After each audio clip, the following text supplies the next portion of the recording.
ప్రేమ సంపూర్ణమైన తండ్రి, ఈరోజు మరొకసారి నీ పరిశుద్ధాత్మ వాతావరణాన్ని ఈ స్థలంలో ఉంచి నడిపించండి. వచ్చిన బిడ్డలందరి గురించి స్తోత్రాలు, వచ్చుచున్న బిడ్డలందరి గురించి స్తోత్రాలు.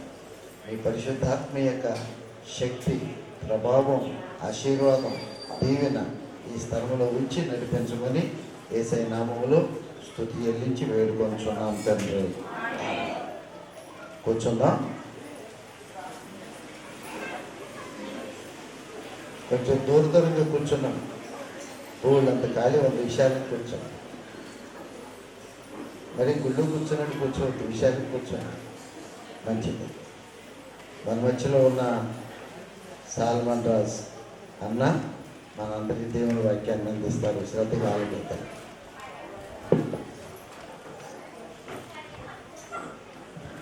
దేవుని నామమునకు స్తోత్రం కలుగును గాక. హల్లెలూయా, హల్లెలూయా, హల్లెలూయా.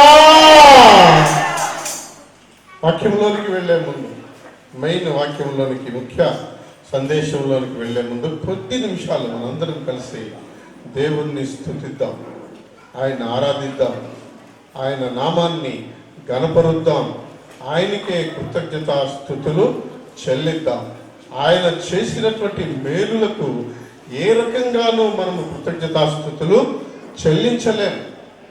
అంత కృప కలిగినటువంటి దేవుడు మన యేసయ్య. దేవునికి స్తోత్రం కలుగును గాక. హల్లెలూయా, హల్లెలూయా, హల్లెలూయా, హల్లెలూయా, హల్లెలూయా. దేవుడు మనకిచ్చిన వాగ్దానం 2021వ సంవత్సరంలో దేవుడు మనందరికీ బెతెస్దా క్రైస్తవ ప్రార్థనా సహవాసాలను ప్రేమించి మనకిచ్చినటువంటి వాగ్దానము. దేవునికి స్తోత్రం కలుగును గాక. హల్లెలూయా. ఇదిగో నేను నీకు తోడై ఉండి, ఇదిగో నేను నీకు తోడై ఉండి. ఇది మొదటి వాగ్దానం. నీకు ఇక్కడిలోను, నీ ఇబ్బందుల్లోను, నీ కష్టాల్లోను, నీ కన్నీళ్ళలోను నేను నీకు తోడై ఉంటాను. నేనే నీకు తోడుగా ఉంటాను. నువ్వు ఎవరి మీద ఆధారపడవలసిన అవసరము లేదు అని చెప్పి దేవుడు మొట్టమొదటిసారిగా ఈ యొక్క కొత్త సంవత్సరంలో, నూతన సంవత్సరంలో మనకి ఇచ్చిన వాగ్దానం. ఎందుకంటే 2020వ సంవత్సరంలో భారతదేశాన్ని ప్రపంచ దేశాలకి ఒకరు తోడుగా ఉన్నారు. ఎవరు? 2020వ సంవత్సరము మార్చి 18వ తారీఖు నుంచి మొదలుకొని దాదాపు 22వ తారీఖు నుంచి మొన్నటి వరకు ప్రపంచాన్ని ఒకళ్ళ గుంపుల్లో పెట్టుకున్నారు. ప్రపంచం అంతా ఆయన చేతిలోనే ఉన్నది. ఎవరైనా కరో అంటే చెయ్యి అని అర్థం. కరో అంటే హిందీలో డూ ఇట్, చెయ్యి. కరోనా అంటే చెయ్యరాదా అని అర్థం అనమాట. అందరినీ తన చెప్పు చేతుల్లో పెట్టుకుంది. కానీ పరిశుద్ధుడైన దేవుడు, కృప కలిగినటువంటి దేవుడు 2021వ సంవత్సరం మొదటి నెల మొదటి రోజున మనకిచ్చినటువంటి వాగ్దానం. దేవునికి స్తోత్రం కలుగును గాక. నేను నీకు తోడైయుందును. ఇది బైబిల్లో ఏదో మొట్టమొదటిసారి చెప్పిన మాట కాదండి. నేను నీకు తోడై ఉంటానని. బైబిల్లో మీరు ఏ అధ్యాయం చూసుకున్నా నేను నీకు తోడుగా ఉన్నానని బైబిల్లోని ప్రతి బిడ్డతో దేవుడు చేసిన వాగ్దానం. నేనే నీకు తోడుగా ఉంటాను. అబ్రహాముతో చేశాడు, ఇస్సాకుతో చేశాడు, యాకోబుతో చేసిన వాగ్దానం. యాకోబుతో చేసిన వాగ్దానం, నేను నిన్ను కాపాడను, నేను నీతో చెప్పినది నెరవేర్చు వరకు నిన్ను విడువను. 3 వాగ్దానాలు చెప్తున్నాడు దేవుడు ఇక్కడ మనకి. నీకు తోడుగా ఉంటాను, నువ్వు బయలుదేరు. మనకి తోడు ఎప్పుడు కావాలండి? దేవుడు మనకి ఎప్పుడు తోడుగా ఉండాలి? లేకపోతే ఎవరైనా మనకి ఎప్పుడు తోడుగా ఉండాలి?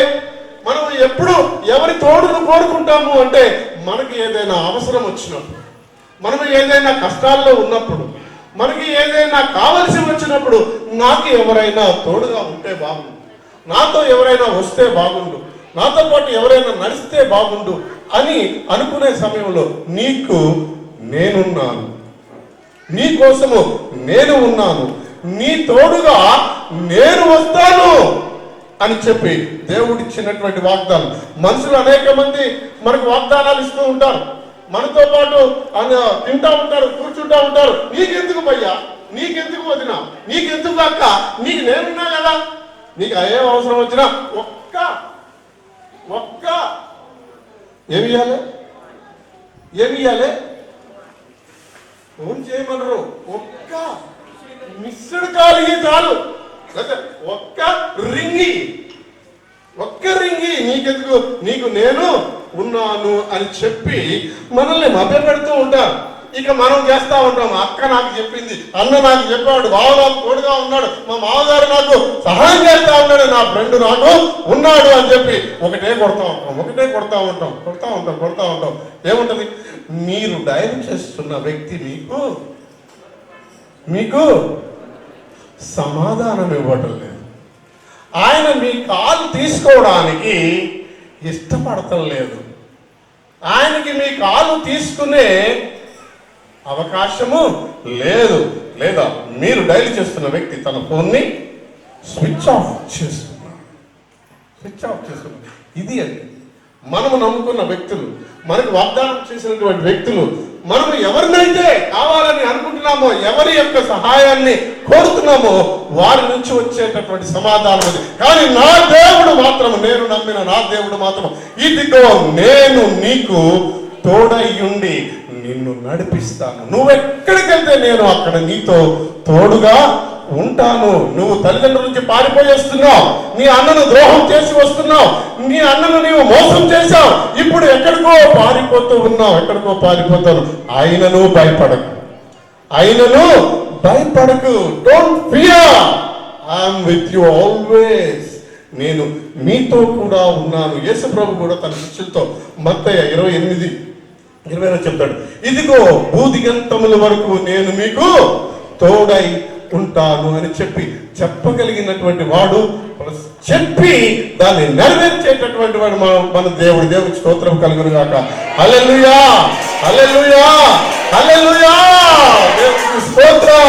నేను నీకు తోడై ఉండి రెండవ వాగ్దానం చేస్తున్నాడండి, నేను నిన్ను కాపాడేది. నేను నీకు తోడుగా ఉండటమే కాదయ్యా, నేను నిన్ను కాపాడుతాను. కంటికి రెప్ప ఎలా కాపాడుతుందో, నిన్ను ముట్టిన వాడు నా కంటి పాపను, నిన్ను ముట్టిన వాడు నా కంటి పాపను, ముద్దున నీతల విచ్చిన దేవుడు, ముద్దున నీతల విచ్చిన దేవుడు, సాధును గతకాలం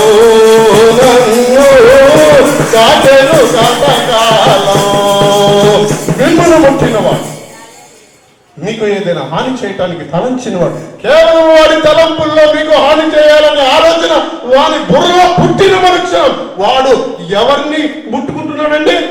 నా కంటి పాప మీద చెయ్యి వేసిన వాడే, వాడిని నేను వదిలిపెట్టను, నీకు తోడై ఉండేదను, నిన్ను కాపాడేదను. ఆయన చేసిన ప్రతి వాగ్దానము యాకోబు జీవితంలో నెరవేరింది. దేవునికి స్తోత్రం కలుగును గాక.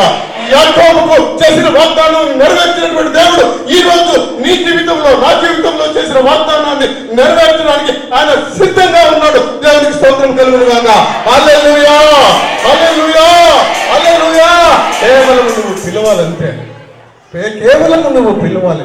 ప్రభువా అని నీవు చేతులెత్తి పిలిచినప్పుడు ఈ మొర ఆలకించడానికి సిద్ధంగా ఉన్నాడు. ఆ విధంగానే దావీదు ఆయన చేసినటువంటి వాగ్దానాలను దావీదు గట్టిగా పట్టుకున్నట్టు ప్రపంచంలో కానీ బైబిల్లో కానీ ఎవరు పట్టుకోలేదు. దేవుని బిడ్డలా గట్టిగా పట్టుకున్నాడు. నీకు ఇచ్చిన దాన్ని నువ్వు గట్టిగా పట్టుకోమని దేవుని వాగ్దానం తీసుకొని గట్టిగా పట్టుకున్నాడు అనమాట. ప్రతి విషయంలోనూ మా దావీదు ఆధారపడ్డది మంత్రుల మీదను, సహోదరుల మీదను, లేకపోతే తన యొక్క ఆ మేనల్లుళ్ళ మీదను, తన అన్నల మీదను ఆధారపడలేదు. ప్రతి దానికి దావీదు దేవుని యొద్ద విచారణ చేసి, ఇదిగో నేను వాళ్ళ మీదకి వెళ్తున్నాను, నేను వెళ్ళనా, నాకు అప్పగిస్తావా, వెళ్ళు, నీకు అప్పగిస్తాను అని చెప్పి దేవుని వాగ్దానం తీసుకొని వెళ్ళి యుద్ధాలు గెలిచినటువంటి దావీదు ఒకటే ఒక మాట అంటాడు, యుద్ధము యెహోవాదే, యుద్ధము యుద్ధము యెహోవాదే, యుద్ధము యెహోవాదే. నిన్ను కాపాడేవాడు కునుకడు నిద్రపోడు. నీ పక్కన ఎన్ని వేల మంది కూలనివ్వండి, ఎన్ని వేల మంది కూలనివ్వండి. యోప్తా 32,000 మందిని తీసుకొని యుద్ధానికి పోతూ ఉన్నప్పుడు ఒకటే అంటాడు దేవుడు, ఇంతమంది అవసరమా? నీకు ఇంతమంది అవసరమా? వీళ్ళందరినీ ఒక పరీక్షకు పెట్టి వీళ్ళకి తీసుకెళ్ళి వాళ్ళను నీళ్లు తాగమన్నప్పుడు 31,700 మంది నోటితో తాగారు. 300 మంది మాత్రమే గతికారు. ఇలా చేతులతో నీళ్ళని గతికినారు. ఆ 300 మందిని తీసుకెళ్ళు, నీకు నేను తోడుగా ఉండి నీకు విజయం ఇస్తానని చెప్పిన నా దేవుడు 300 మందితో 1,00,000 మందిని ఓడించినటువంటి దేవుడు, దేవునికి స్తోత్రం కలుగును గాక.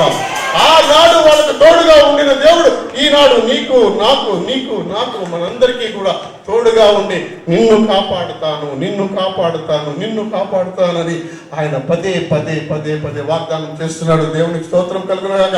హల్లెలూయా, హల్లెలూయా, హల్లెలూయా. ప్రపంచ వ్యాప్తంగా అన్ని కోట్ల మంది చచ్చిపోయారే, అనేక వేల మంది కోట్ల, భారతదేశంలోనే దాదాపు 2,00,000-3,00,000 మంది చచ్చిపోయారు. అమెరికాలో అందరికంటే ఎక్కువ మంది చనిపోయారు. అని నువ్వు ఆశ్చర్యకరంగా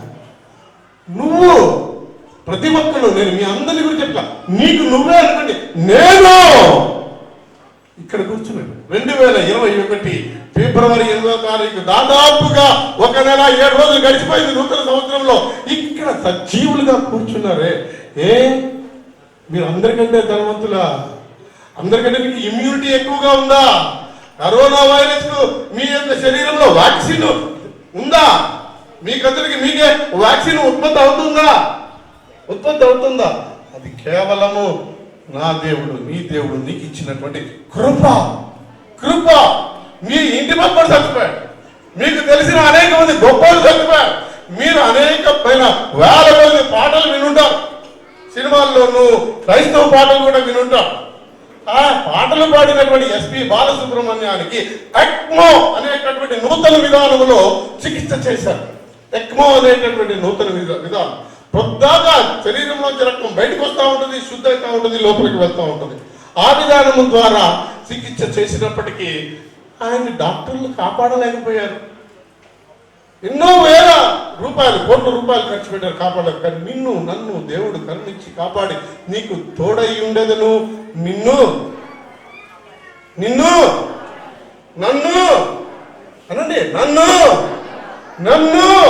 కాపాడాడు. అందుకనే దానికి సాక్ష్యం ఏంటో చెప్తారు. ఎవరైనా ఒక్కళ్ళు చెప్పండి, నన్ను కాపాడాడు దేవుడు అనడానికి సాక్ష్యం ఏంటంటే, నన్ను కాపాడాడు అని మీరు అన్నారు, దానికి సాక్ష్యం ఏంటి? నేనే. దానికి సాక్ష్యము నేనే. దేవుడు నన్ను సజీవుడిగా మరలా ఇక్కడికి తీసుకొచ్చాడు. దేవునికి స్తోత్రం కలుగును గాక. హల్లెలూయా, హల్లెలూయా, హల్లెలూయా. దావీదు అంటాడు అన్నమాట. కీర్తనల గ్రంథము 116వ దావీదు కీర్తన చూడండి. కీర్తనలు 116. కీర్తనల గ్రంథము 116వ దావీదు కీర్తన చూడండి. 117కి ముందు ఉంటుంది.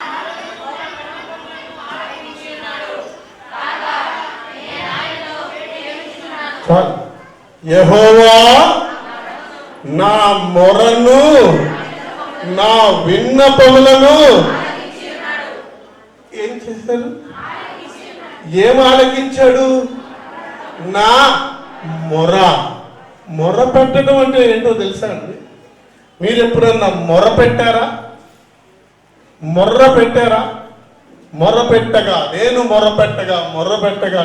మొరపెట్టడం అంటే ఏంటంటే, సడన్ గా నీకు కలిగిన భయం వల్ల నీ నోటిలో నుండి వచ్చే, నీకు తెలియకుండా నువ్వు చేసేటటువంటి శబ్దాన్ని మొర అంటారు. దేవునికి స్తోత్రం కలుగును గాక. ఎప్పుడైనా సడన్ గా నువ్వు నడుతూ ఉన్నప్పుడు నీ మీద కుక్క ఎగబడ్డది అనుకోండి, నీ మీద కుక్క ఎగబడినప్పుడు మీరు అరుస్తారు చూసారు, అరుపు నీ పక్కడు కూడా భయపడతాడు. ఆ అరుపును మొర అంటు. నేను మొర్ర పెట్టగా చెర నుండి నేను మొర్ర పెట్టగా, చెర నుండి నేను మొర్ర పెట్టగా, పరము నుండి తలమిచ్చెను, పరము నుండి తలమిచ్చెను.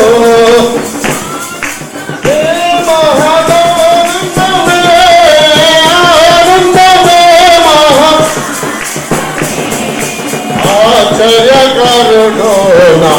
ప్రియుడు, ఆశ్చర్యకరుడు నా ప్రియుడు. హల్లెలూయా, హల్లెలూయా, హల్లెలూయా. చెరలో నుండి నేను పొరపెట్టగా, చెరలో నుండి అనేక రకాలైనటువంటి బాధలు, ఇరుకులు, ఇబ్బందులు, శ్రమలు, కన్నీళ్లు, కష్టాలు, వీటిలో నుంచి నేను మొర్ర పెట్టగా ఆయన పరము నుంచి నా మొరను ఆలకించాడు, నాకు ఉత్తరం ఇచ్చాడు. దేవునికి స్తోత్రం కలుగును గాక. హల్లెలూయా, హల్లెలూయా, హల్లెలూయా. ఎక్కడున్నావు బయలా, ఎక్కడున్నావు బయలా, రావయ్యా, రావయ్యా, ఒక్కసారి రావయ్యా, నా పరువు పోతుంది, ఒక్కసారి నా బయలా, ఒక్కసారి నా బయలా, ఒక్కసారి నా బయలా, వచ్చి దహించు, వచ్చి దహించు, వచ్చి దహించు. 400 మంది, 400 కంటే ఎక్కువ మంది ఒకటే పిలుస్తున్నారు, ఒకటే పిలుస్తున్నారు, ఒకటే పిలుస్తున్నారు. రా, ఇవాళ ఇక్కడ భోగి జరుగుతుంది, రా. నువ్వు రాకపోతే నీ పరువు పోతుంది, మా పరువు పోతుంది, రాజు పరువు కూడా పోతుంది. ఒక్కసారి రావయ్యా, ఒక్కసారి రావయ్యా, బయలా, బయలా, బయలా అని వ్యక్తి నోరు పుట్టుని మొర్ర పెడుతూ ఉన్నారు. బయలు భక్తులు మొర్ర పెడుతున్నారు. వచ్చాడా, వచ్చాడా? రాలేదు, రాలేదు. కానీ భక్తుడు వెళ్ళి ప్రభువా, ప్రభువా అని చిన్న ప్రార్థన చేయగా ఆకాశం నుంచి అగ్ని దిగి వచ్చి కందకములోని నీరు ఆవిరైపోయేటట్టు చేసి ఆ యొక్క మాంసాన్ని దహించి వేసింది. దేవునికి స్తోత్రం కలుగును గాక. హల్లెలూయా, హల్లెలూయా, హల్లెలూయా. ఆ విధముగా దేవుడి యొక్క తోడు మనకి ఏదో ఎప్పుడో చేసిన వాగ్దానము చూద్దాములే అని చెప్పి ఉండదు. ఆది కాండము 12వ అధ్యాయం 3వ వచనంలో చేసిన వాగ్దానమే, నేను మరలా నిన్ను ఆశీర్వదిస్తాను, నీ ద్వారా జనాల్ని ఆశీర్వదిస్తానని చెప్పి యాకోబుకు తన మనవడు కూడా దేవుడు ఆ వాగ్దానం చేసి దాన్ని నెరవేర్చినటువంటి దేవుడు. దేవునికి స్తోత్రం కలుగును గాక. అదే దావీదు కూడా ఉన్నాడనమాట. చెర నుండి నేను మొరపెట్టగా నా ప్రభువు నా మొరను ఆలకించను కనుక నేను ఆయనను ఏం చేస్తున్నాను, నేను ఆయనను ప్రేమిస్తున్నాను, నేను ఆయనను ప్రేమిస్తూ ఉన్నాను. ఎవరిని ప్రేమిస్తున్నాడు? దావీదు ఎవరిని ప్రేమిస్తున్నాడు? మన చిన్నయ్య చెప్పారు వాక్యం, ప్రేమ 3 రకాలు, ప్రేమ 3 రకాలుగా ఉంటుందని చెప్పాడు. 1 ఎరోస్, 2 ఫిలియో, 3 అగాపే. 3 రకాలైనటువంటి ప్రేమలు ఉంటాయి. ఈ ప్రేమలో ఏ ప్రేమ దావీదు ప్రేమ, దేవుని మీద చూపించేటటువంటి ప్రేమ. ఎందుకు దావీదు నేను ప్రేమిస్తున్నాను అంటున్నాడు? మనుషులతో చెప్పట్లేదు దావీదు, తన భార్యతో చెప్పట్లేదు, తన కుమారులతో చెప్పట్లేదు, తనకున్న ఉపపత్తులతో చెప్పట్లేదు ఐ లవ్ యు అని. But I love my God, I love my lord. నేను నా దేవుణ్ణి ప్రేమిస్తున్నాను. మీరు ప్రేమిస్తున్నారా దేవుణ్ణి? దేవుణ్ణి ప్రేమిస్తున్నారా? ఎందుకు ప్రేమించాలి దేవుణ్ణి? 117 మొదటి వచనం చూడండి. 117 దావీదు కీర్తన మొదటి వచనం.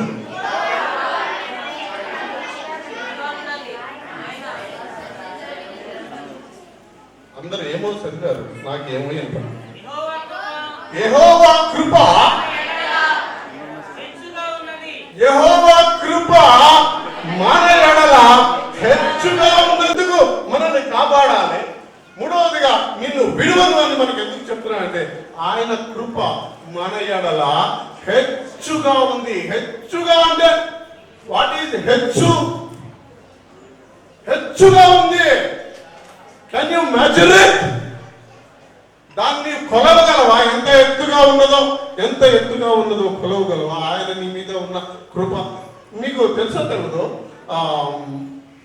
పెరల్ డైవర్స్ అని సముద్ర ఓడరేవులో పనిచేస్తూ ఉంటారు. వారు ఏం చేస్తూ ఉంటారంటే సముద్రంలోనికి డైవ్ చేసి ముత్యాలు తీసుకొస్తూ ఉంటారు.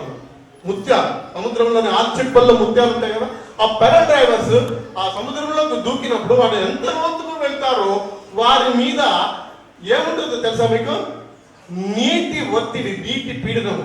వాళ్ళు లోపలికి వెళ్ళే కొద్ది ఎంత లోతుకి వెళ్తారో అంత ఎత్తు పీడనము వారిని ఏం చేస్తుందంటే ఉక్కిరి బిక్కిరి చేస్తూ ఉంటుంది అన్నమాట. వారికి తెలియనంత పీడనము వారి మీద ఉంటుంది. కానీ వాళ్ళు వేసుకునేటటువంటి డ్రెస్, వాళ్ళు తీసుకెళ్ళినటువంటి ఆక్సిజన్ సిలిండర్ వల్ల వాళ్ళు లోపలికి వెళ్ళి ఆ ఆల్చిప్పలు తీసుకొస్తూ ఉంటారు. కానీ మనమైతే వెళ్ళలేదు. కానీ దేవుని కృప మన మీద అంతకంటే హెచ్చుగా ఉన్నది. దేవునికి స్తోత్రం కలుగును గాక.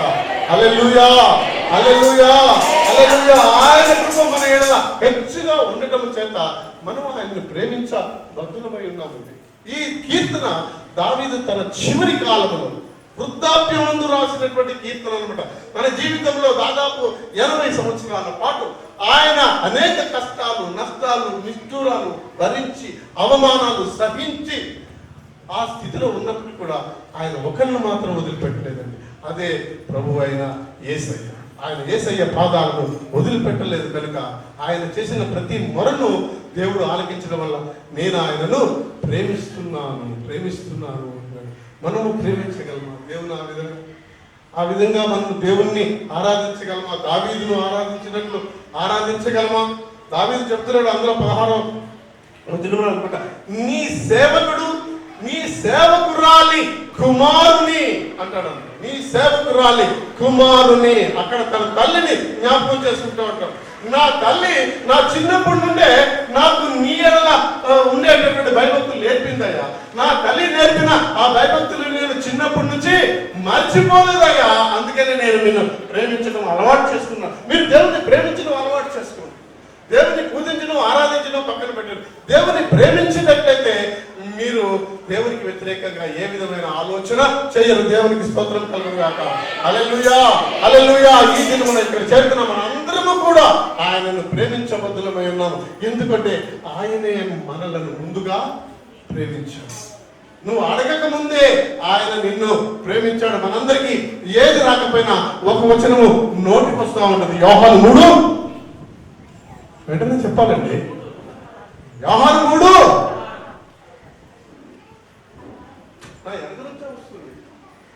యోహాను 3:16. యోహాను 3:16 ఏంటంటే అది దేవుడు లోకమును మనల్ని కాదు, దేవుడు మనల్ని కాదండి ప్రేమించింది, లోకాన్ని. దేవుడు లోకాన్ని ప్రేమించాడు, మనల్ని ప్రేమించలా. మన పరిస్థితులు కదా, అవునా? దేవుడు లోకాన్ని ఎంతో ప్రేమించాడంటే దేవుడు నిన్ను నన్ను ఎంతో ప్రేమించాడు. దేవునికి స్తోత్రం కలుగును గాక. హల్లెలూయా, హల్లెలూయా. అందుకనే మనం దేవుడిని ప్రేమించ బద్ధులమై ఉన్నాం. అందుకనే ప్రియమైన దేవుని బిడ్డలు మీరు అందరూ ఇవాళ ఇక్కడికి వచ్చారు. ఎందుకంటే మీరు దేవుడిని అందరికంటే ఎక్కువగా ప్రేమిస్తున్నారు. దేవునికి స్తోత్రం కలుగును గాక. హల్లెలూయా, హల్లెలూయా. నువ్వు ఎంత అయితే దేవుడిని ఎక్కువ ప్రేమిస్తావో అంత కృప దేవుడు నీ మీద కుమరించబోతున్నాడు. ఈ 2 రోజులు, ఈ 3 పుటాల్లో దేవుడు నీకు తోడుగా ఉండబోతున్నాడు. దేవుడు నీకు ఇచ్చిన వాగ్దానం ప్రకారం ఆయన నిన్ను కాపాడబోతున్నాడు. ఇక నుంచి ఇక ముందు రాబోయేటటువంటి నువ్వు ఎదుర్కోబోయేటటువంటి ప్రతి విధమైనటువంటి ఇరుకు ఇబ్బందుల నుంచి దేవుడు నీకు తోడుగా ఉంటాడు. దేవుడు నిన్ను విడువను. నిబ్బరము కలిగి ధైర్యముగా ఉండుము, నేను నీకు తోడై ఉండదును. యెహోషువకు వాగ్దానం చేసిన దేవుడు ఈ రోజు నీకు నాకు కూడా దేవుడు వాగ్దానం చేస్తున్నాడు. దేవుడు చిన్న వాక్యం దీవించుగా.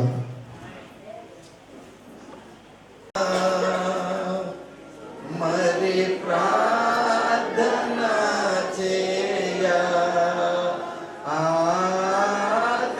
ఆగాధము చేయ మరి ప్రార్థన చేయ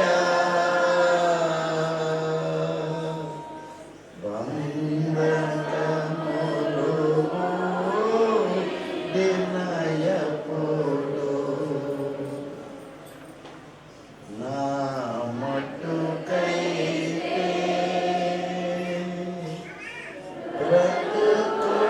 బ్రతుకుటకిస్తే చావైతే లాభము. ప్రేమ కలిగిన మా తండ్రి, నీ నామం పేరిట ఈ స్థలంలో ఏర్పాటు చేసిన ఈ కూడిక కూడి వచ్చిన వారందరినీ బాణలు నేలతో నింపినట్లుగా బలముతోనూ శక్తితోనూ ప్రభావంతోనూ పరిశుద్ధాత్మ యొక్క నిశ్చయతతో ఒక్కొక్క బిడ్డను నింపి నడిపించండి. మీ దాసుని మరుగు చేయండి, పరిశుద్ధాత్మ స్వరం దయచేయండి. ఆది నుంచి అంచె వరకు మీరు ఈ స్థలంలో ఉండండి. ఈ సైనామములో వాక్యమును వినటానికి మన చెవిని దేవుని కోసము తెరుచుకుందాం. అందరూ చప్పట్లతో దైవ వాక్య సందేశం దేవుని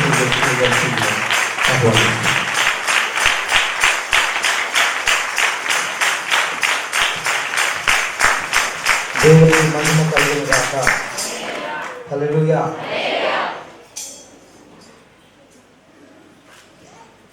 ఈ బెథెస్దా పర్ణశాల పండుగలో మనము 2021 సంవత్సరం ప్రభువుని స్తుతించడానికి ఈ తాడేపల్లిగూడెం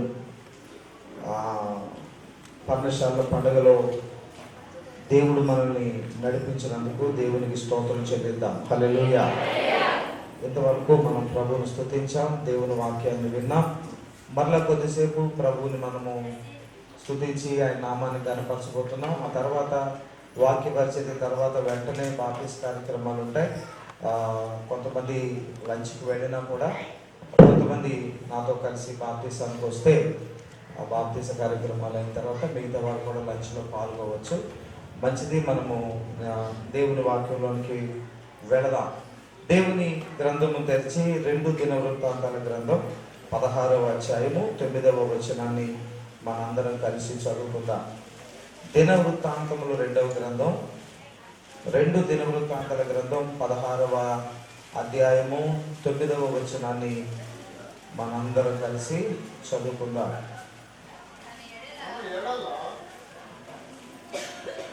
చదవండి, అందరూ చదవండి.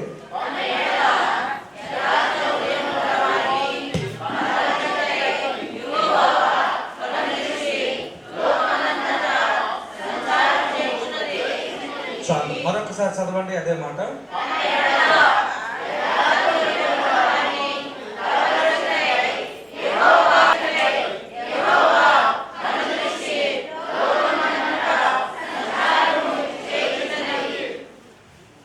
ఆశ కలుగు భూలోక సంబంధమైనటువంటివి కొన్ని రకాలైనటువంటి మేలులు పొందడం కోసమో చాలా మంది దేవుని దగ్గరకు వస్తారు. కొన్నిసార్లు దేవుడు కొంతమందికి అది ఇస్తాడు. ఆ పిల్లోడు ఎక్కడున్నారు సంబంధించినోడేనండి? తల్లి ఉందా ఆ పిల్లోడికి లేదా? ఎవరమ్మా ఏంటి అలా వదిలేసేవేటండి? ఇక్కడ కిడ్నాపర్స్ ఎక్కువ ఉన్నారట, తెలుసా నీకు? కిడ్నాప్ చేసి డబ్బులు అడుగుతారు కదా, జాగ్రత్త, దగ్గర ఒళ్ళో కూర్చోబెట్టుకో. కొంచెం అటు వెనక్క కొంచెం మూలలో ఉండి వీళ్ళు వాక్యం మళ్ళీ మధ్యలోకి వెళ్తావు, వాడు ఇసుకిస్తాడు, ఈపి మీద ఒక అట్టేస్తావు, ఆడు 100వ పాట పాడతాడు. లే అక్కడలే అమ్మా, ప్రియమైన చెల్లి అక్కడలే అమ్మా, ఆ సైడ్కి కూర్చో, జనాల మధ్యలో ఇసుకించబడ.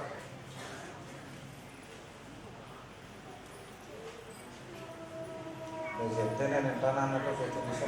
లేమ్మా, లేసి అటు కూర్చో, కొంచెం ఆ కుర్చీలో కూర్చో ప్రశాంతంగా. అది ఆడేనట్టు నీ మాట వింటావు కాబట్టి నువ్వే వాటి మాట అటు. దేవునికి స్తోత్రం కలుగును గాక. చాలా మంది దేవుని దగ్గరికి వచ్చినప్పుడు వారి సొంత ఆలోచనలు నెరవేర్చుకోవాలి. సో అలాంటి వారు యథార్థ హృదయాలు కాదు. తన ఎడల యథార్థవంతులు అనగా కేవలము ప్రభువుని ఆరాధించి ప్రభువుని ప్రేమించేటటువంటి వారు యథార్థవంతులు.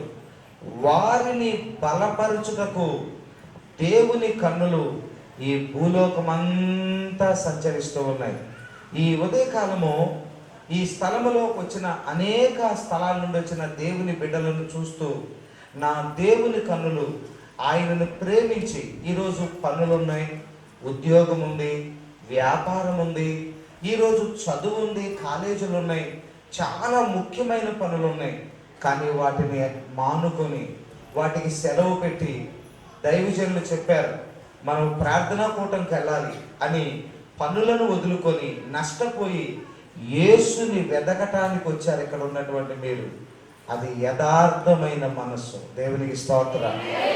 ఇదిగో దేవునిని వెతుకుతూ వచ్చినటువంటి తన పిల్లలను బలపరచాలని దేవుని కన్నులు భూలోకమంతా చూస్తూ ఉన్నాయి. ఎందుకు దేవుని కన్నులు చూస్తున్నాయి అంటే ఆయన మీద ప్రేమ కలిగినటువంటి వారిని బలపరచాలని. మన దేవుడు ఎవరో తెలుసండి, ఆయనని ప్రేమించే వారిని బలపరుస్తూ ఉంటాడు. దేవుడిని ప్రేమించే వారిని కుటుంబం ద్వేషిస్తుంది. దేవునిని ప్రేమించే వారిని పిల్లలు ద్వేషిస్తారు, తల్లిదండ్రులు ద్వేషిస్తారు, అన్నదమ్ములు ద్వేషిస్తారు, చివరికి కడుపును పుట్టిన బిడ్డలు ద్వేషిస్తారు.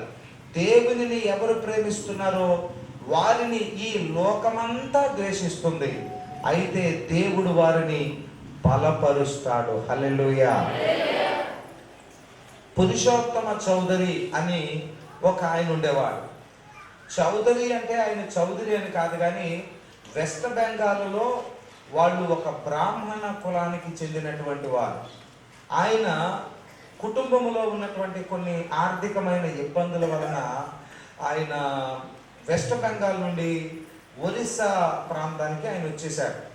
ఒరిస్సా ప్రాంతానికి వచ్చిన తర్వాత ఆ యవన కాలంలో ఉన్న ఈ పురుషోత్తమ చౌదరి అనే ఈ యవనస్తుడికి దేవుని యొక్క దైవాన్వేషణ, అంటే దేవుణ్ణి గురించినటువంటి ఆలోచన ఆయనకి కలుగుతూ వచ్చింది. నిజమైన దేవుడు ఎవడు, నిజమైన దేవుని యొక్క లక్షణాలు ఏంటి, ఆయన మాట్లాడతాడా, ఆయన మనుషులకి ప్రత్యక్షమవుతాడా, ఆ దేవుడు మనసులోకి వస్తే ఏం జరుగుతుంది, ఆ దేవుణ్ణి ఆరాధిస్తే మనకి ఏం ప్రతిఫలం కలుగుతుంది, నేను ఆరాధించే దేవుడు నాతో మాట్లాడాలి కదా, నేను ఆరాధించే దేవుడు నాకు దర్శనం ఇవ్వాలి కదా అని ఆయన ఆలోచిస్తూ ఉండేవాడు.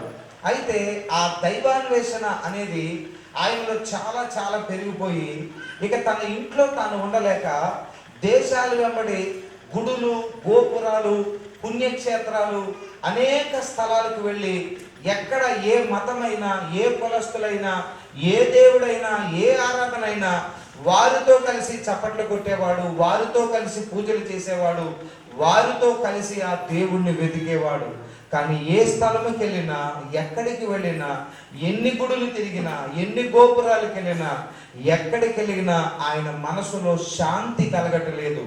ఏదో వెలితి, ఏదో కొరత, ఏదో బాధ ఆయన మనసును పట్టి పీడిస్తూ ఉంది. ఇది సరికాదు, ఇది కరెక్ట్ కాదు అని మనస్సాక్షి చెబుతూ ఉంది.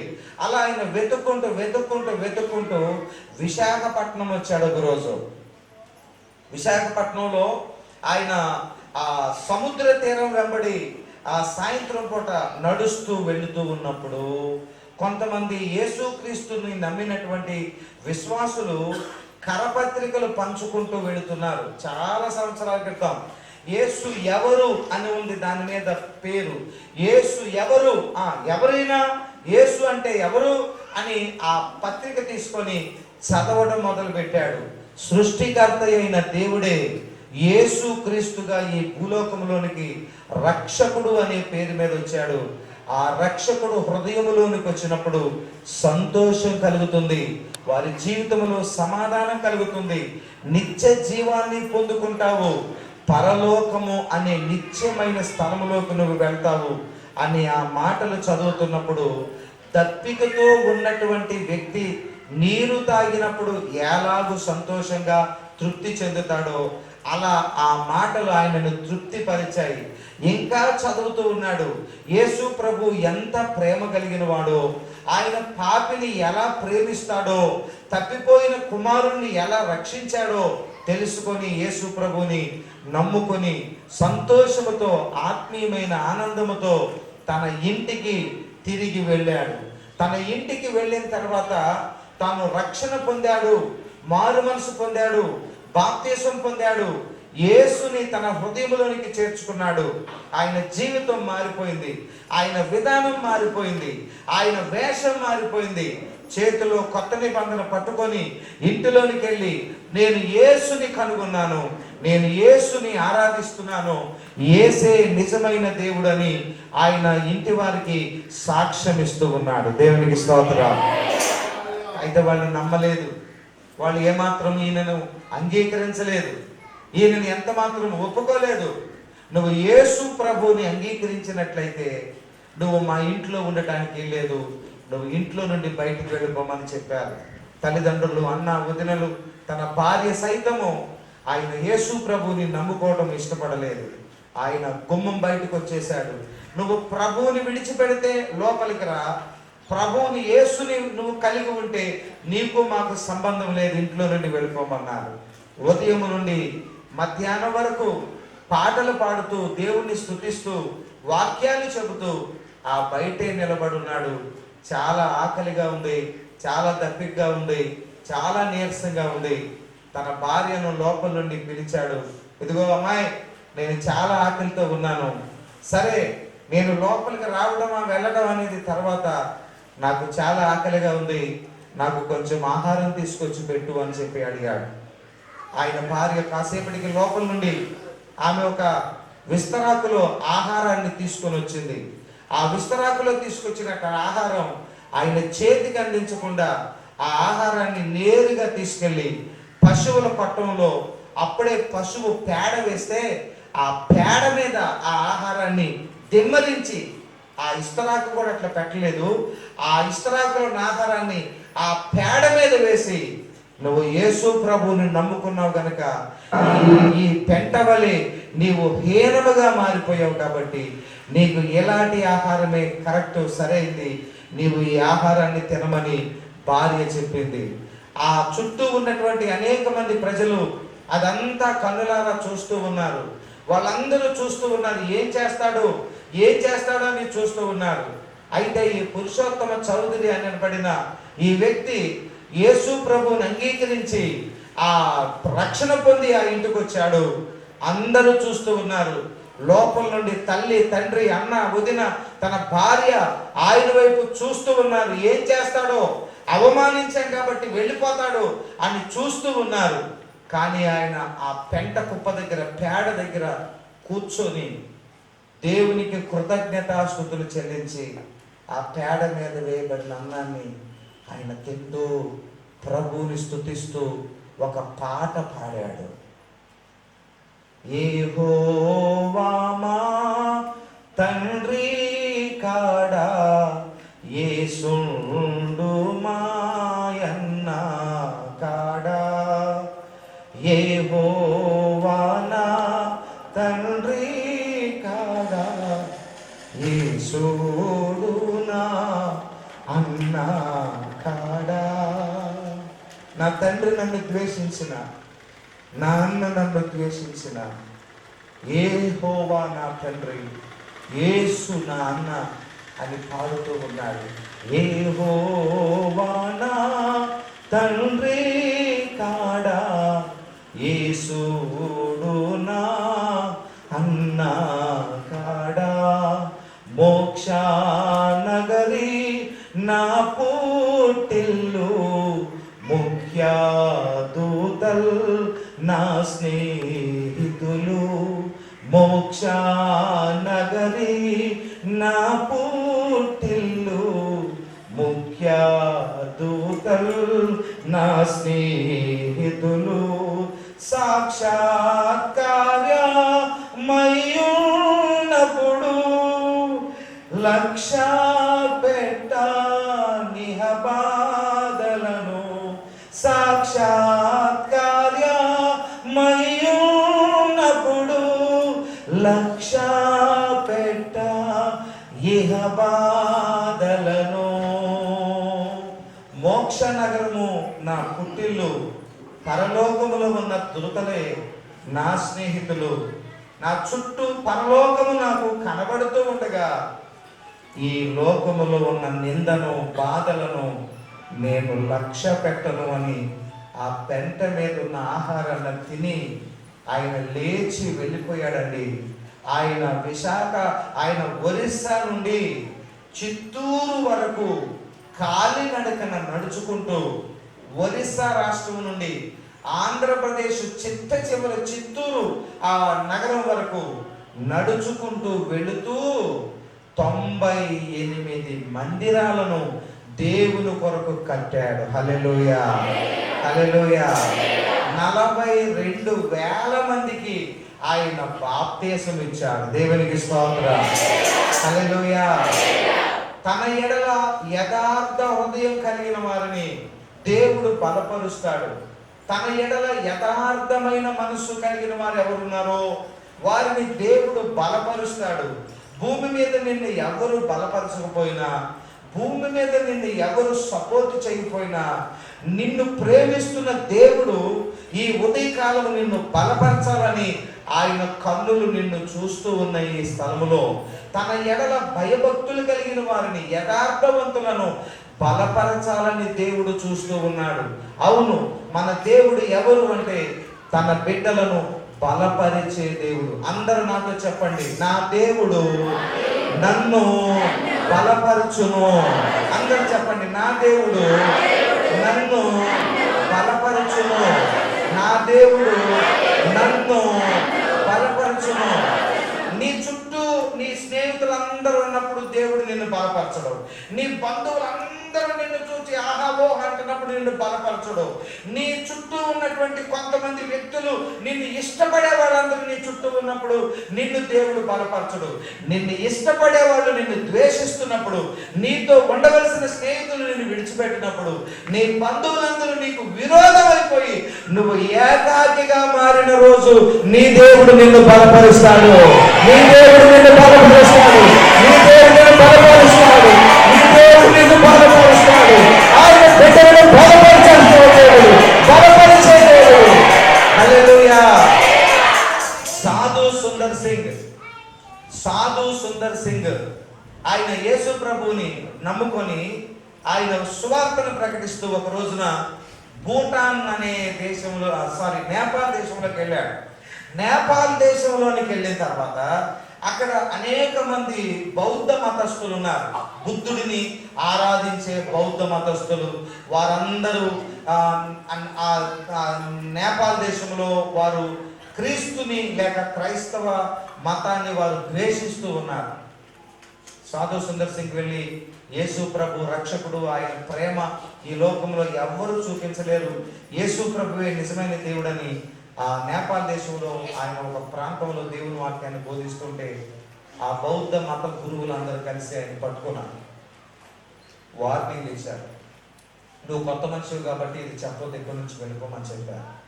ఆయనే చెప్పాడంటే, నా యేసు ప్రభు ప్రేమ నన్ను బలవంతం చేస్తుంది. దేవునికి స్తోత్రం చెప్పండి. నా యేసయ్య ప్రేమ నన్ను బలవంతం చేస్తుంది కాబట్టి నేను మనుషులకి చెప్పకుండా నేను మానులకి చెప్తానా, నేను మీకే చెప్తానని ఆయన రెండవ రోజు కూడా దేవుని వాక్యాన్ని బోధిస్తుంటే వాళ్ళందరూ కలిసి ఆయన ఒక చెట్టుకు కట్టేసి ఆయన వస్త్రాలను తీసివేసి రక్తాలు కారేలాగా సాధు సుందర్ సింగ్ను కొట్టారు.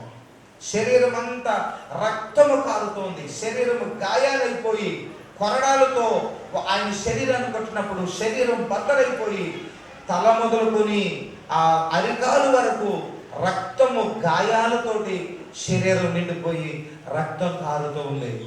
ఆ సమయంలో అందరూ ఊరి వారందరూ ఇతన్ని చంపేయండి చంపేయండి అని చెప్పి స్త్రీలందరూ వచ్చి శాపనార్థాలు పెడుతూ ఉన్నారు, చీవాట్లు పెడుతూ ఉన్నారు, తిడుతూ ఉన్నారు.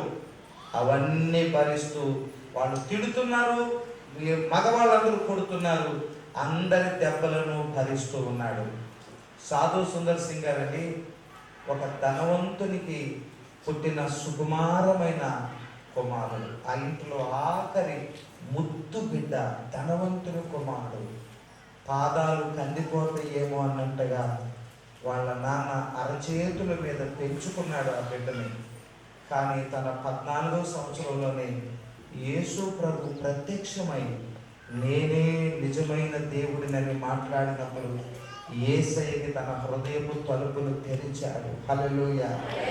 యేసయ్యని ప్రేమించి ఇంటి వారికి దూరం అయిపోయి ఆకలితో దప్పికతో ఆయన జీవిస్తూ ఉన్నాడు. ఈ రోజు ఆయన ఎప్పుడు తిననండి దెబ్బలు తిన్నాడు, సొమ్మసిల్లిపోయాడు. ఎప్పుడు తండ్రి ఒక దెబ్బ కొట్టలేదు, తల్లి ఒక దెబ్బ కొట్టలేదు. కానీ ఈరోజు ఒళ్ళంతా వాతలేదు, ఒళ్ళంతా దెబ్బలేదు.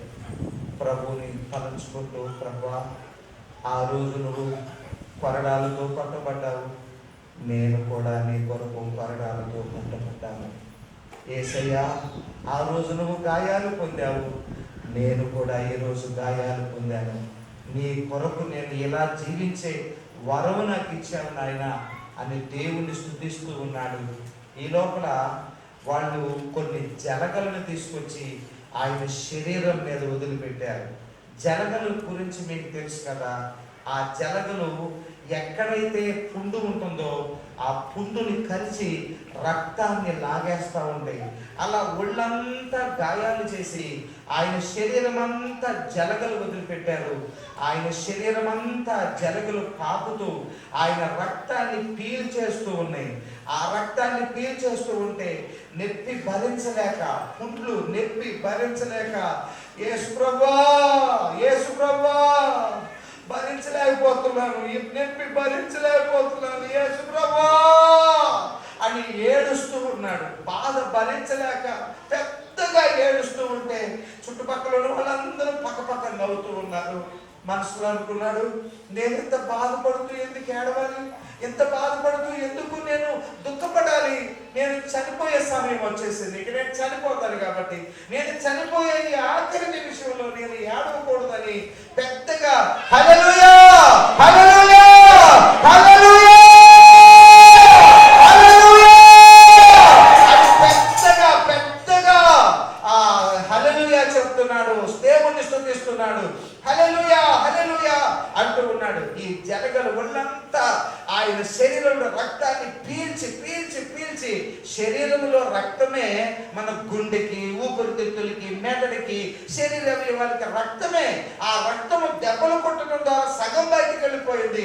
ఇప్పుడు జలగలు పీల్చేస్తున్నాయి కనుక ఆ రక్తం ఎప్పుడైతే శరీరంలోండి బయటకు వచ్చేస్తుందో సొమ్మసిల్లిపోయి అట్లా ఇక ఆయన స్పృహ తప్పాడు.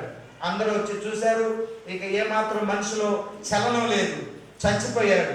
ఇక చచ్చిపోయాడని చెప్పి వాళ్ళు ఏం చేశారంటే ఆయన తీసుకొని వెళ్ళి ఎలాంటి పనులు చేసే వారందరినీ కూడా ఒక పాడుబడిపోయిన లోతైన బావిలో వేసి రాతి మూత ఒకటేసి పైన తాళం వేస్తాడు ఆ మత గురువు.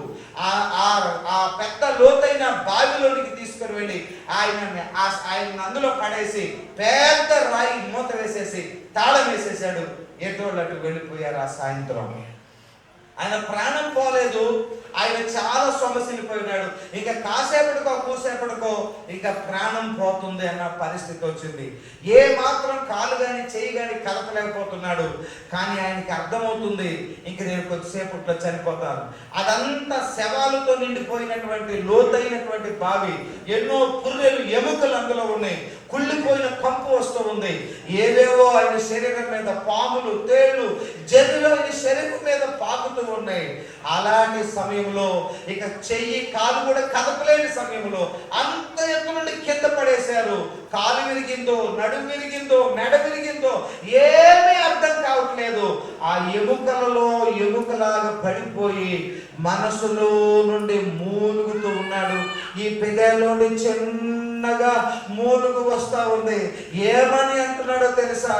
ప్రభువా, యెహోవా నా బలమా, యెహోవా నా బలమా, నేను సొమ్మసిల్లిపోయాను, నేను సొమ్మసిల్లిపోయాను, దెబ్బలకి బాధలకి కృంగిపోయాను, చెయ్యి పైకెత్తలేను, లేచి నిలబడలేను. యెహోవా నా బలమా అని లోపల నుండి కేక వేస్తూ ఉన్నాడు. పరలోకములో ఉన్న యేసయ్య ఆ స్వరాన్ని వింటూ ఉన్నాడు. హృదయంలో నుండి వస్తున్న స్వరాన్ని విని ఆయన పరలోకములో ఉండజాలక ఆయన బావి దగ్గరకు వచ్చి ఆ మోతును పగిలించి తన చేతులు అందించాడు. హల్లెలూయా, చేతులు అందించాడు.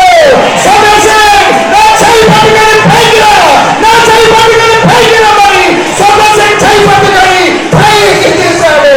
సొమ్మసిల్కి ఎంత బలం వచ్చిందో తెలుసా? 1000 ప్లేట్లు అంటుకున్నంత బలం, ఎంత బలం వచ్చి యేసయ్య చూసి ఆరాధిస్తున్నాడు. యేసయ్యకి స్తోత్రం. ప్రభువు చెప్పాడు, నువ్వు ఏడుస్తున్నప్పుడు, నువ్వు తట్టుకోలేని బాధను అనుభవిస్తున్నప్పుడు నేను చూడలేకపోతున్నాను. నా బిడ్డలు, నా ప్రజలు బాధలో, దుఃఖంలో నలిగిపోతూ యేసయ్యా అని కేక వేస్తుంటే నేను పరలోకములో ఉండచాలను. అందుకే నీ యొద్దకు వచ్చాను. నేను నీకు తోడై ఉన్నాను, నిన్ను బలపరుస్తున్నానని చెప్పాడు. Praise the Lord, praise the Lord. ఎంత బలం వచ్చిందో, 1000 ఏళ్ళ బలం వచ్చింది. నూతన బలముతో బయలుదేరాడు. దేవునికి స్తోత్రం. ఎన్ని దినాలైందో ఆయన అన్నం తిని, ఎన్ని రోజులైందో ఆయన భోజనం చేసి ఆ బలము కాదు, నా యేసయ్య ఇచ్చిన మాట బలపరిచింది. దేవునికి స్తోత్రం. ఎక్కడ ఆయన కొట్టారో, ఎక్కడ ఆయన గాయపరిచారో, జరగని చేత పీడించారో, ఉదయం అయ్యేసరికి అక్కడే నిలబడి దేవుని స్తుతిస్తూ ఉన్నాడు. దేవునికి స్తోత్రం. Praise the Lord, praise the Lord. నా మట్టుకైతే బ్రతుకుట క్రీస్తే, సావైతే సాగదు. నా మట్టుకైతే బ్రతుకుట క్రీస్తే, సావైతే లాభము. కరువైనను సరే కాకము మరి, కరువైన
అయినటువంటి పౌలు చూడండి, తిమోతికి రాసిన 2వ పత్రికలో అపోస్తలులైన చెప్పండి ప్రభువు, అందరు చెప్పండి ప్రభువు.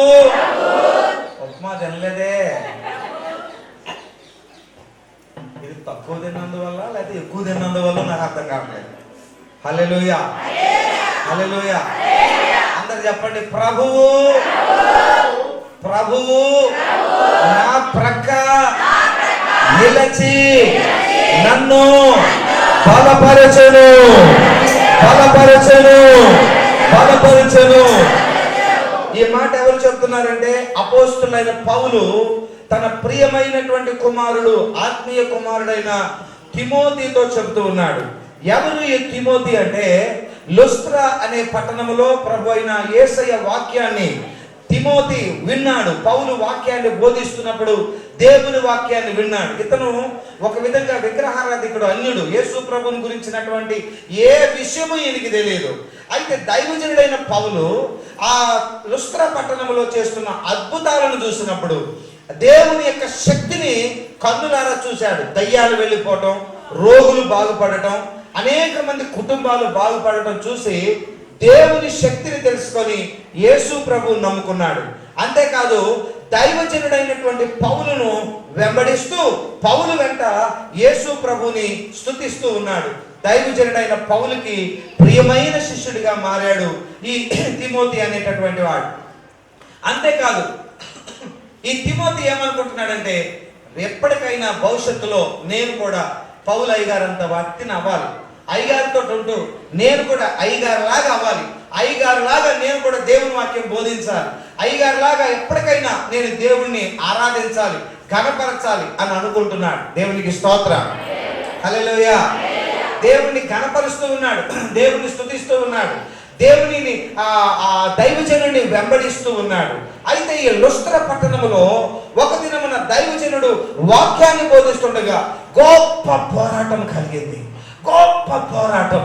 అనేక మంది ఆయనకు విరోధస్తులు లేచి అనేక మంది వాక్యాన్ని బోధిస్తుండగా పౌలు భక్తుడిని గట్టిగా పట్టుకున్నారు. ఆ రాజు యొక్క, అప్పటికి నీరో చక్రవర్తి ఆ ప్రాంతాన్ని పరిపాలిస్తున్నాడు. అతడు క్రైస్తవ ద్వేషి. క్రైస్తవులంటే, యేసుని ఆరాధించే వాళ్ళంటే అతను ఎంత మాత్రం ఇష్టపడేవాడు కాదు. అతని యొక్క ఆ ఆర్డర్స్ తో ఆ చుట్టుపక్కల ఉన్నటువంటి వారందరూ ప్రజలు పౌలుని పట్టుకున్నారు. అంతేకాదు ఆయనను అందరూ కలిసి ఒక స్థలంలోనికి తీసుకుని వెళ్ళి యేసుక్రీస్తు ప్రభువారిని ఆ వాక్యాన్ని బోధిస్తున్న కారణం చేత అందరూ కలిసి ఆయన బాగా దెబ్బలు కొడుతూ ప్రారంభించారు. కర్రలతో కొడుతూ ఉన్నారు, చేతులతో కొడుతూ ఉన్నారు, కాళ్ళతో తన్నుతూ ఉన్నారు. గొప్ప పోరాటం కలిగింది. మరణ పోరాటంలోనికి పౌలు వెళ్ళిపోయాడు. ఎప్పుడైతే దైవజనుని ఊరంతా పట్టణమంతా కలిసి ఒక్క వ్యక్తిని తన్నుతూ ఉంటే, చంపడానికి ప్రయత్నం చేస్తుంటే తిమోతి అక్కడి నుండి పారిపోయాడు, విడిచిపెట్టి పారిపోయాడు. అమ్మో, ఇలాంటి శ్రమ నేను తట్టుకోలేను, ఇన్ని బాధలు నేను తట్టుకోలేను, ఏదో దేవుణ్ణి నమ్ముకున్నాం అనుకున్నాను కానీ ఇన్ని కష్టాలైతే కష్టం అని చెప్పి అక్కడ నుండి పారిపోయాడు. అక్కడక్కడ సంఘస్థుల దగ్గరికి వెళ్ళి చెప్పాడు. ఊరు వాళ్ళందరూ కలిసి అయ్యగారిని కొట్టేశారు, అయ్యగారిని చంపేశారు, అయ్యగారిని కొట్టారని చెప్పి అందరికీ విషయాన్ని చెప్పడం ప్రారంభించాడు.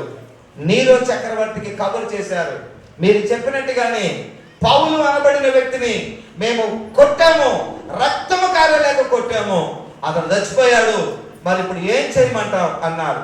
ఈ నీరో చక్రవర్తి ఒక మాట చెప్పాడు, ఆ పౌలు అనబడిన వాడు రోమా ప్రభుత్వం యొక్క ద్వేషి కనుక, ప్రభుత్వాన్ని వ్యతిరేకిస్తున్నాడు కనుక అతడు మామూలుగా సమాధి చేయబడటానికి వీల్లేదు, అతని శరీరం మామూలుగా మట్టిలో పూడ్చిపెట్టడానికి ఏం లేదు, ఒక హీనమైనటువంటి మరణం అతనికి వచ్చిందని ప్రజలందరూ తెలుసుకున్నట్లుగా అతని శరీరాన్ని గాడిదకు కట్టి కాళ్ళకి తాడు కట్టి గాడిదకి మెడకి కట్టి గాడిదతో అతని శరీరాన్ని ఈడ్చుకుంటూ పట్టణం అంతా ఊరేగించి ఈడ్చుకుంటూ తీసుకెళ్లి లుస్త్రా పట్టణము బయట రాళ్లతో సమాధి చేయండి, రాళ్లు వేసి అని చెప్పారు. పౌలు శరీరాన్ని గాడిదకి కట్టి ఆ పట్టణమంతా రాళ్లలో ఊరేగిస్తూ, నీచుడు, హీనుడు, ప్రభుత్వాన్ని వ్యతిరేకించిన వాడు ఎలాగవుతాడని చెప్పి అందరూ చూస్తూ ఉండగా ఆ గ్రామస్తులందరూ, ఆ పట్టణస్తులందరూ ఆయన శవాన్ని ఊరేగించి పట్టణం చివరికి తీసుకొని వెళ్ళి అక్కడ పెద్ద పెద్ద రాళ్ళు ఆ శవం మీద వేసి, ఆ శవం మీద ఒక కుప్ప వేసి వాళ్ళందరూ వెళ్ళిపోయారు. తిమోతి ఇంటింటికి వెళ్ళి అయ్యగారిని చంపేశారు, అయ్యగారు చచ్చిపోయారు, ఊరి చివర రాళ్ళ కుప్పలో ఆయన శరీరం ఉందని చెప్తే సంఘస్థులందరూ వచ్చారండి. వాళ్ళు వచ్చి ఆ రాళ్ళ కుప్ప దగ్గర చుట్టూ చేరి కన్నీళ్లు పెట్టుకుని ఏడుస్తూ ఉన్నారు. దేవా, మా దైవజనుడు చచ్చిపోయాడు, అయ్యో మాకు వాక్యం బోధించిన దైవ సేవకుడు చచ్చిపోయాడని వారు కన్నీరు మున్నీరుగా ఏడుస్తూ ఉన్నారు. కన్నీళ్లు పెట్టుకుంటూ ఉండగా ఆ రాళ్ళు కదులుతూ ఉన్నాయి, ఆ రాళ్ళు కదులుతూ ఉన్నాయి. వాళ్ళు చూస్తూ ఉండగా ఆ రాళ్ళలో నుండి దైవజనుడు బ్రతికి బయటకు వచ్చాడు.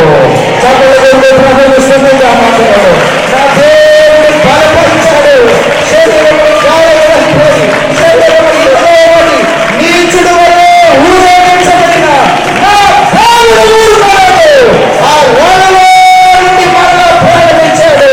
ఆ రాళ్ళలో నుండి బతికి బయటకేసి లేచి నిలబడి చదవడంలో చెప్పండి, నా దేవుడు ఊరుకోవడు. భయంకరమైన పరిస్థితులు సమాజంలో ఊరిపోయిన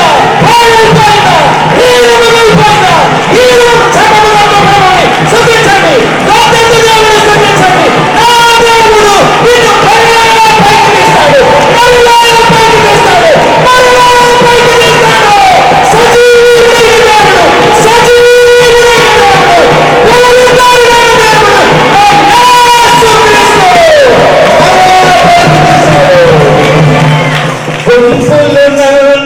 చంపుమయనుచు కేకలు వేసి కోరినను, గుంపులు నన్ను చంపుమయనుచు కేకలు వేసి కోరినను, సౌలుగా ఉండా మరి నోలుగా మార్చబడు. ఆ సౌలుగా ఉండా మరి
నన్ను దేవుడు బలపరిచాడు. అందరి మాట చెప్పండి, అందరు చెప్పండి. ప్రభు సన్నిధిలో ఈ తిమోతితో పౌలు చెప్తున్నాడు, ఇదిగో నా వలన నా ద్వారా సువార్త సంపూర్ణముగా ప్రకటింపబడి నిమిత్తము అన్ని జనులందరూ దాన్ని విని నిమిత్తము ప్రభువు నా పక్కన నిలబడ్డాడు. ఆ రోజు దేవునికి స్తోత్రం. Praise the Lord. నన్ను కర్రలతో కొడుతున్నప్పుడు యేసయ్య నా పక్కన నిలబడ్డాడు. ఏడవబడుతున్నప్పుడు నిలబడ్డాడు. నన్ను చంపినప్పుడు యేసయ్య నిలబడ్డాడు. ప్రభువు నా పక్కన అన్నదానికి అర్థము ఏం రాశాడంటే నా పక్షమును నిలబడ్డాడు. దేవునికి స్తోత్రం. అందరూ నాకు విరోధంగా ఉంటే నా దేవుడు నా పక్కన నిలబడ్డాడు. దేవునికి స్తోత్రం. Praise the Lord. అందరూ ప్రాణం తీసేశారు, నా దేవుడు నిలబడి ప్రాణం ఇచ్చాడు. దేవునికి స్తోత్రం. Praise the Lord. Praise the Lord. నా పక్కన నా దేవుడు నిలబడి నన్ను బలపరుస్తున్నాడు. దేవునికి స్తోత్రం. నన్ను బలపరిచాడు. దాని గ్రీకులో ఎండు నమో అనే మాట రాయబడింది. ఎండు నమో అనే మాటకి 3 అర్థాలు ఉన్నాయి. ఒకటి ఎంపవర్మెంట్. ఎంపవర్ అంటే అధికారము దేవుడు నాకు ఇస్తున్నాడు. దేవునికి స్తోత్రం. 2 ఎనబుల్ అని ఉంది, అంటే శక్తిని కలగజేస్తూ ఉన్నాడు, శక్తితో నింపుతూ ఉన్నాడు. 3వది ఇంక్రీజింగ్ ద స్ట్రెంగ్త్, నా బలాన్ని పెంచుతూ ఉన్నాడు. దేవునికి స్తోత్రం. ఎంపవర్ అంటే అధికారం ఇస్తున్నాడంట ఆయన మనం. దేవునికి స్తోత్రం. దేవుడు నీ పక్క నిలబడటం అంటే ఏంటో తెలుసా? నీకు అధికారం ఇస్తున్నాడు. దేవునికి స్తోత్రం. హల్లెలూయా. అమూల్యమైన నీ రక్తమే అధికారమిచ్చే. ఏమిచ్చాడట? ఒక చర్చిలో ఒక అమ్మాయికి దయ్యం పట్టింది. దయ్యం పట్టినప్పుడు ఆ దయ్యం ఆ ఇంటిని అంతా చిందరవందర చేసేస్తుంది. ఆ ఇంట్లో ఉన్న అందరినీ కొడుతుంది, అందరిని భయపెట్టేస్తుంది. భర్త మామూలుగా డ్యూటీకి వెళ్తున్నప్పుడు క్యారేజ్ ఇచ్చి అక్కడ దాకా గుమ్మం దాకా వచ్చి అని రాత్రి దయ్యం పట్టింది ఈ అమ్మాయికి. రాత్రి దయ్యం పట్టి క్యారేజీ సర్ద అని అంటే, క్యారేజ్ అని అడుగుతావా, నన్ను క్యారేజ్ అని అడుగుతావా అని లేచి ఒక్కసారి అట్లా చూసిద్దాం అయిపోయాడంతే. అమ్మో ఏంటో దీనికి పట్టిందని అని అనుకున్నాడు. సాయంత్రం అవ్వగానే భర్త సైకిల్ రాగానే దిగి ఆయన దిగక ముందే గబగబా వెళ్ళి సైకిల్ కొన్న క్యారేజ్ తీసుకొని లోనికి వచ్చి గబగబా లోపలికి రాకముందే మంచినీళ్ళ గ్లాస్ పట్టుకెళ్ళేది. ఇప్పుడు ఆయన సైకిల్ దిగి క్యారేజ్ చూస్తున్నా రావట్లేదు. ఇంట్లోకి వచ్చి ఆయన క్యారేజ్ పెట్టి ఏమాయ్ ఎక్కడున్నావు, రారా లోపలికే అంటుందంట. రారా లోపలికి అంటుందంటే బాబోయ్ దీనికి ఏదో పట్టిందని చెప్పి అయ్యగారి దగ్గరికి వెళ్దామంటే నేను రాను రా అంటుందంట.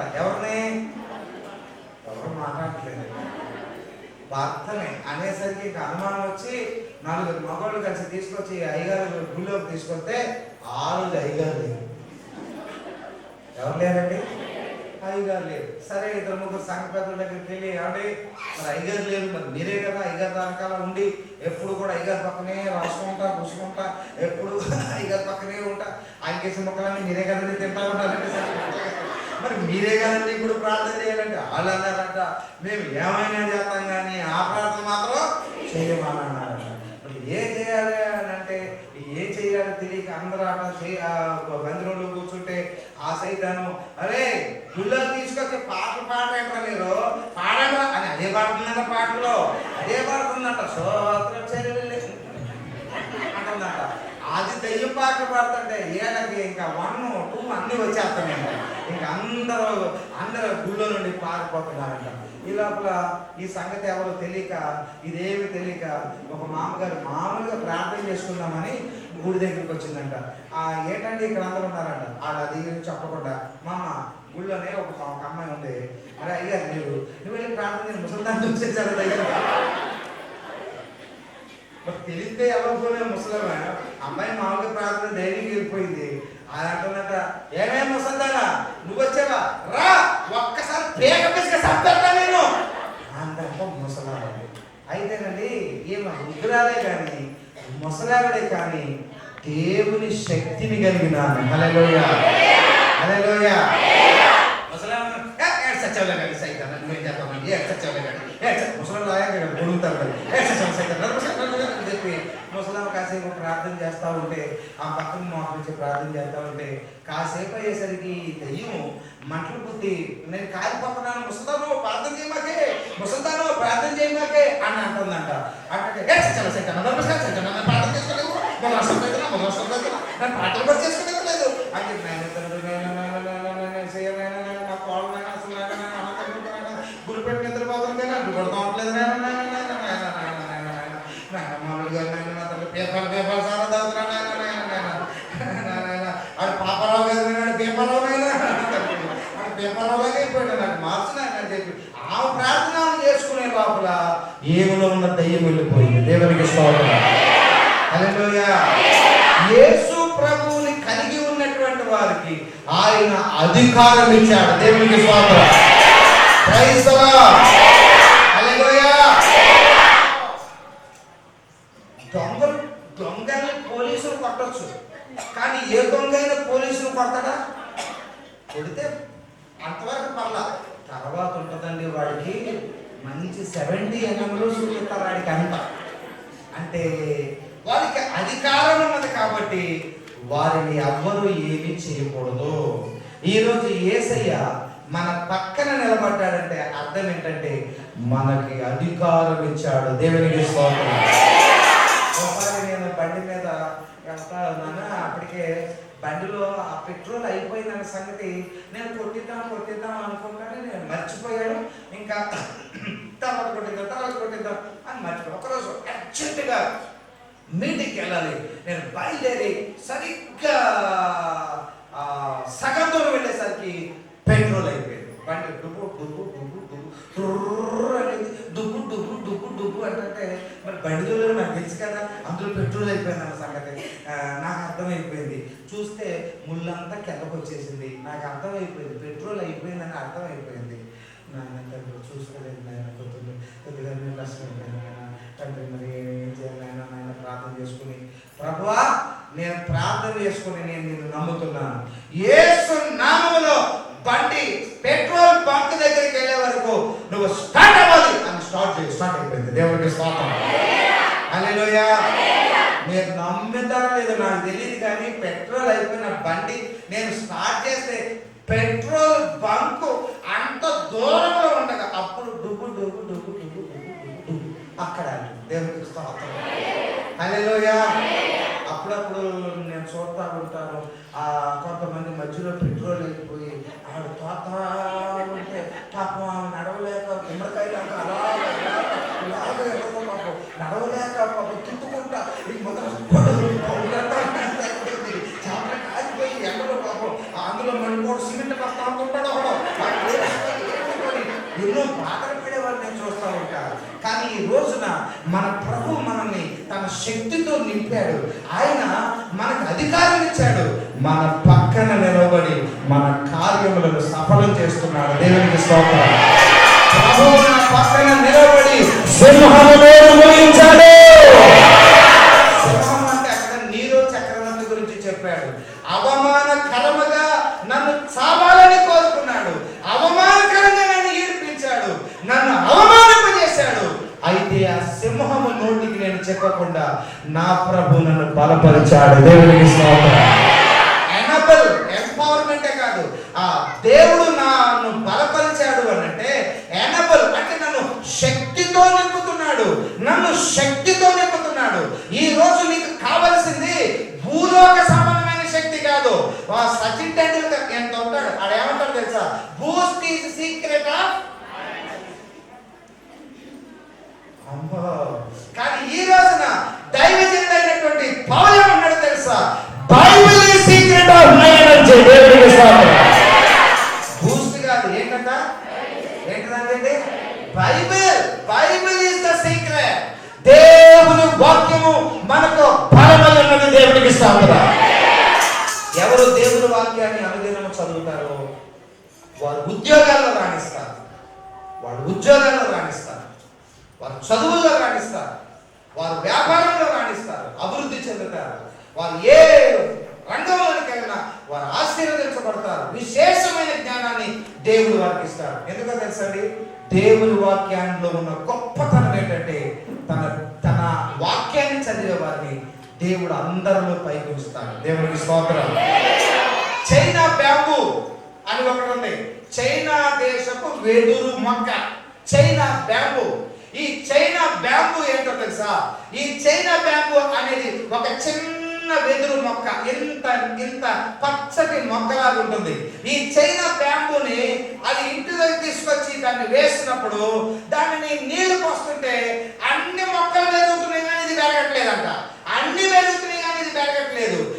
ఇంటి వాళ్ళకి చాలా బాధ అనిపించింది. కుండీల్లో ఉన్న క్రాటన్ మొక్కలు పెరుగుతున్నాయి, ఇంట్లో వేసుకున్న కూర మొక్కలు పెరుగుతున్నాయి, పూల మొక్కలు పెరుగుతున్నాయి, కానీ ఏంటో చైనా బ్యాంబూ అని ఇచ్చారు. ఇది ఎంతే ఉంది, నచ్చాలి పచ్చడి ఎంత ముద్దలాగా ఉంది. ఎన్ని నీళ్లు పోసినా కుండీలో పెరగట్లేదు, ఎన్ని నీళ్లు పోసినా ఇది పెరగట్లేదని దాన్ని చూసి విచారపడుతూ ఉన్నారు. ఆ సంవత్సరం అయిపోయింది, 2వ సంవత్సరం అయిపోయింది, 3వ సంవత్సరం అయిపోయింది. క్రాటన్ మొక్కలు పెరిగిపోతున్నాయి, పూల మొక్కలు పెరిగిపోతున్నాయి, పండ్ల మొక్కలు పెరిగిపోతున్నాయి. ఈ చైనా బ్యాంబూ, ఈ చైనా వెదురుగడ పెరగట్లేదు. 3 సంవత్సరాలు అయిపోయింది, 4 సంవత్సరాలు అయిపోయింది. ఎందుకు ఈ చెట్టు, ఎందుకు ఇలాంటి చెట్టు ఎదుగు బతికిలేదని వాళ్ళు విచారపడుతూ ఉన్నారు. 5వ సంవత్సరం కూడా వచ్చేసింది. 5 వర్షాలు పడ్డాయి దాని మీద. 5 వర్షాలు పడగానే 5 సంవత్సరాలు 5 తొలకరి వర్షాలు పడగానే ఆ గుణమేంటో తెలుసా? చైనా బ్యాంబూ లక్షణం ఏంటో తెలుసా? 5 వర్షాలు పడాలి దాని మీద. 5 వర్షము పడగానే 5వ వర్షం పడగానే అది పెరగటం ప్రారంభించింది. 2 నెలలలో 80 అడుగులు ఎత్తు పెరిగిపోయింది. దేవునికి స్తోత్రం. Praise the Lord, praise the Lord. ఈ రోజు స్థలంలో కూర్చున్న వాళ్ళు అలాగే దేవుడు ఎడగబోతున్నారు, అలాగే ఆశీర్వదించబడబోతున్నారు. Praise the lord. దేవుని వర్షము పడగానే, దేవుని శక్తి పడగానే, దేవుని పాదలాగానే అద్భుతంగా పైకి రాబోతున్నారు, అద్భుతంగా పైకి రాబోతున్నారు. నీ తండ్రి అంటూ ఉండొచ్చు, ఏంట్రా నీలో ఎదుగుదల లేదు. నీ తల్లిదండ్రులు అంటూ ఉండొచ్చు, అయ్యో నా కూతురు భవిష్యత్తు ఏంటి ఇట్లా అయిపోయింది, అయ్యో నా కుమారుడు భవిష్యత్తు ఏంటి ఇట్లా అయిపోయింది. నీకు తెలుసు కదూ, నీ బిడ్డల భవిష్యత్తును చూసి నువ్వు దిగులు పడుతున్నావు. అందరి పిల్లల్లాగా లేరే నా బిడ్డలు, అందరు కుమార్తెలాగా నా కుమార్తె బ్రతుకులేదే, అందరిలాగా నా జీవితం లేదే. అయ్యో నా జీవితం ఎందుకు ఎదుగు బతుకు లేకుండా అయిపోయింది. నా దేవుడు ఈ రోజున నీతో మాట్లాడుతున్నాడు. తొలకరి వర్షము నీ మీద పడుతూ ఉన్నది. అందరికంటే నువ్వు హెచ్చరించబడబోతున్నావు. ప్రతి వారి చేతులకి స్తోత్రించండి, మానవుడిని స్తోత్రించండి. నీ గురించి దేవుడు మాట్లాడుతున్నాడు, నీ గురించి దేవుడు మాట్లాడుతున్నాడు, నీ గురించి దేవుడు మాట్లాడుతున్నాడు. అందరినీ పిచ్చి రాబోతున్నావు, అందరినీ పిచ్చి రాబోతున్నావు, అందరినీ పిచ్చి అభివృద్ధి రాబోతున్నావు. దేవుడు చేయబోతున్నాడు, దేవుడు చేయబోతున్నాడు. చేతులకి స్తోత్రించండి, దేవునికి స్తోత్రం చెప్పండి.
నీ ప్రజలపైకి వర్షము నీ ఆత్మను పంపును.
మూడవది ఇంక్రీజింగ్ ద స్ట్రెంగ్త్.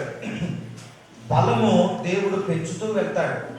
ఒక ఆయన ఫారెస్ట్ డిపార్ట్మెంట్ లో పనిచేసే ఒక ఆయన చాలా రకాల జంతువులను ఆయన పెంచుకుంటూ ఉంటాడు. ఒకరోజు ఆయన అడవిలో తల్లిని పోగొట్టుకొని ఒంటరిగా ఏడుస్తూ మూలుగుతున్న ఒక చిన్న సింహపు పిల్ల ఆయన కంటపడింది.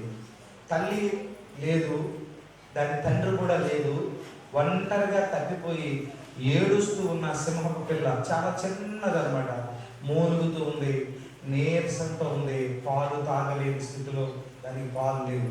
అప్పుడు ఆయన జారిపడి దాన్ని తన ఇంటికి తీసుకొచ్చారు.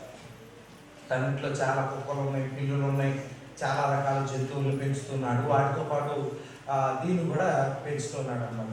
ఈ పిల్లి పిల్లలతో పాటు కుక్క పిల్లలతో పాటు ఇది కూడా కలిసిపోయి ఈ సింహం పిల్ల ఆడుకుంటూ ఉంది. పాలు పోస్తే చక్కగా తాగుతుంది, మూలకి పండుకుంటుంది. తర్వాత లేచి ఆడుతుంది. కుక్క పిల్లలతో ఆట, పిల్లి పిల్లలతో ఆట, పంది పిల్లలతో ఆట, కోడి పిల్లలతో ఆట, ఇలా ఆడుకుంటూ ఆటలు ఆడుకుంటూ ఉంది. పాలు తాగుతూ ఉంది. పాలు ఆడుకుంటూ తాగుతూ తింటూ క్రమంగా ఏమవుతుంది? అది పెరుగుతుంది. ఏమవుతుంది చెప్పండి? పెరుగుతుంది. అప్పటిదాకా కుయ్ కుయ్ కుయ్ కుయ్ అనేది వయసు పెరుగుతుండే కొలది దాని గొంతులో మార్పు, దాని నడకలో మార్పు, దాని స్వభావంలో మార్పు. ఇప్పుడు ఇది ఆట ఆడట్లేదు.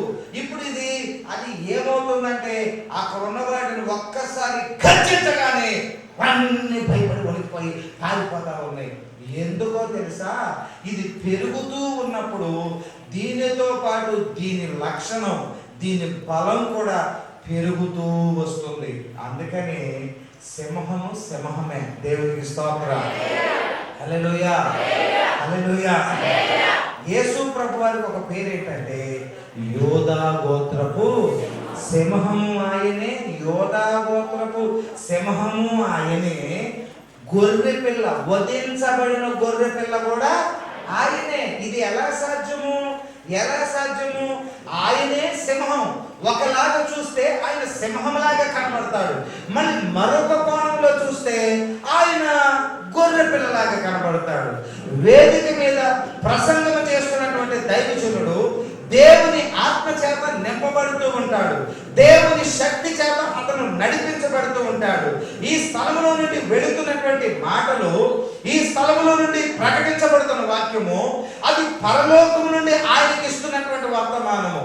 కాబట్టి దైవజనుడు వేదిక మీద ఉన్నప్పుడు ఆయన గర్జించు సింహం వలె ఉంటాడు. గర్జించు సింహం వలె ఉంటాడు. సింహము గర్జించినట్లుగా నా దేవుని స్వరం చేత గర్జిస్తూ ఉంటాడు. కానీ స్టేజ్ దిగిన తర్వాత గొర్రె పిల్లగా మారిపోతాడు, సాధువుగా మారిపోతాడు, సామాన్యంగా మారిపోతాడు. ఎందుకో తెలుసా? అది యేసయ్య గుణమై ఉన్నది. దేవునికి స్తోత్రం. హల్లెలూయా, హల్లెలూయా. దేవుని వాక్యం బోధించేటప్పుడు అది సింహం వలె గర్జిస్తూ ఉంటుంది. కానీ ఇదిగో బలిపీఠం దగ్గర దైవజనుడు గొర్రె పిల్ల వలె మారిపోతాడు, సాధువైపోతాడు. అందరినీ ప్రేమగా పలకరిస్తాడు. అందరిని కష్టములో పాల్గొంటాడు. ఏడుస్తున్నప్పుడు ఏడుస్తాడు, దిగులు పడుతున్నప్పుడు దిగులు పడతాడు. కానీ అదే దైవజనుడు బలిపీఠం మీదకి ఎక్కినప్పుడు భయపడదు, దేవుడు గర్జిస్తాడు. హల్లెలూయా, ప్రైజ్ ది లార్డ్. కాబట్టి దేవుని మందిరములో, దేవుని సన్నిధానములో సింహము గర్జిస్తున్నప్పుడు జంతువులు అన్ని ఎలా భయపడతాయో, సింహము గర్జించినప్పుడు సింహపు పిల్లలు మాత్రం సింహము దగ్గరికి వెళ్తాయి. అడవి జంతువులన్నీ సింహాన్ని చూచి పారిపోతాయి. దేవుని మందిరములో పరిస్థితి ఎలా ఉండాలో బైబిల్ గ్రంథంలో ఒకసారి నేను మీకు చూపించి నేను ముందుకెళ్తాను. చూడండి, యెషయా గ్రంథం 33వ అధ్యాయం. యెషయా గ్రంథం 33వ అధ్యాయంలో చూడండి. యెషయా గ్రంథం 33వ అధ్యాయం 14వ వచనం చదవండి. సియోనులో ఉన్న ఎవరు దిగులు పడుతున్నారు? జాగ్రత్తగా వినండి. దేవుని మందిరములో నిజమైన దేవుని ఆత్మ సంచరిస్తున్న ఏ మందిరమైనా సరే, దేవుని ఆత్మ దిగొచ్చి నా యేసు ప్రభువారు బోధకుడై ప్రసంగించే ఏ సంఘంలోనైనా ఎవరు దిగులు పడతారంటే పాపులు దిగులు పడతారు. ధైర్యంగా కూర్చోలేరు, నిర్భయంగా కూర్చోలేరు, భయభక్తి లేకుండా ఉండలేరు, దిగులు పడిపోతారు.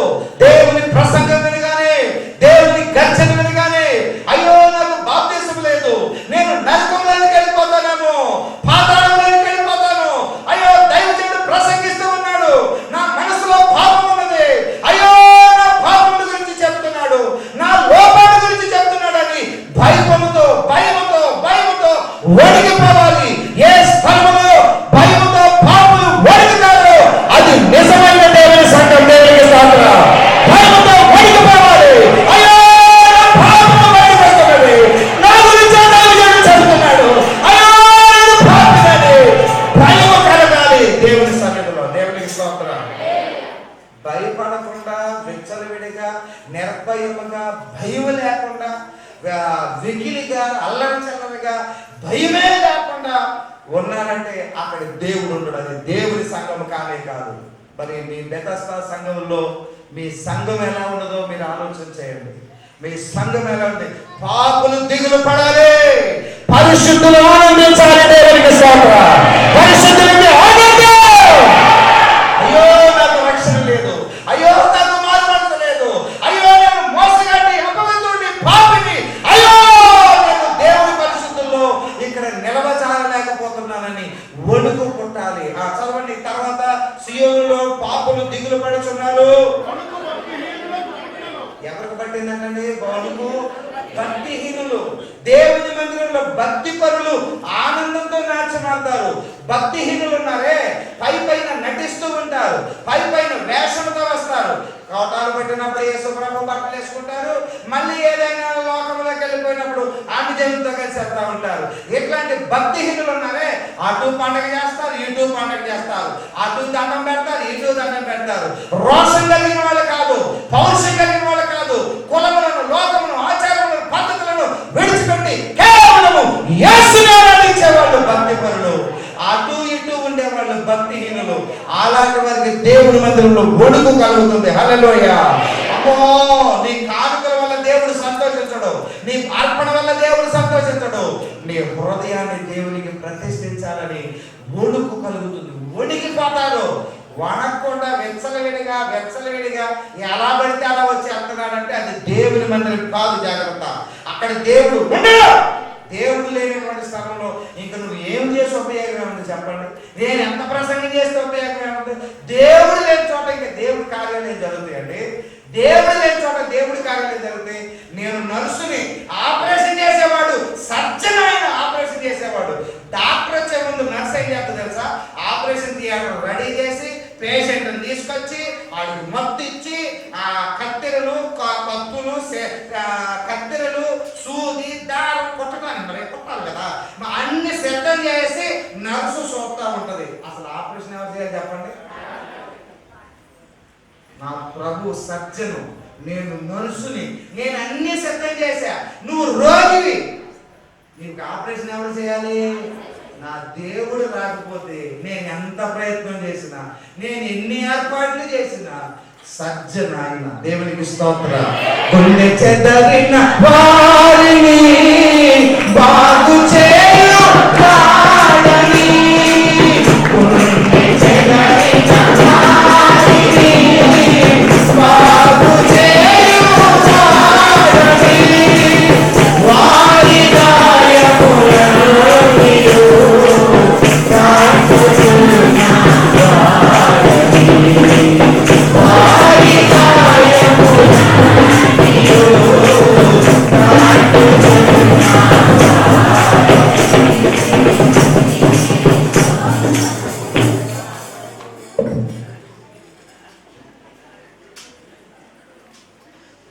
మన దేవుని సన్నిధానంలో, దేవుని సన్నిధిలో భక్తిహీనులు వణుకుతారు. భక్తిహీనులకు వణుకు కలగాలి. అక్కడ నిజమైన దేవుని ఆత్మ ఉన్నది. పాపులు దిగులు పడాలి. అక్కడ నిజమైనటువంటి దేవుని సన్నిధి ఉంటుంది. ఇక తర్వాత కింద మీరు చదువుకుంటే మీకు మామూలుగా అర్థమవుతుంది. నేను వివరించిన అవసరం లేదు. నా దేవుడు ఎవరో తెలుసా? మన పక్కన నిలిచి మనలను బలపరుస్తాడు. హల్లెలూయా. కేరళ రాష్ట్రంలో శామ్ సాజీ అనే ఒక యవనస్తుడు ఉన్నాడు. 14 సంవత్సరాలు ఉంటాయి.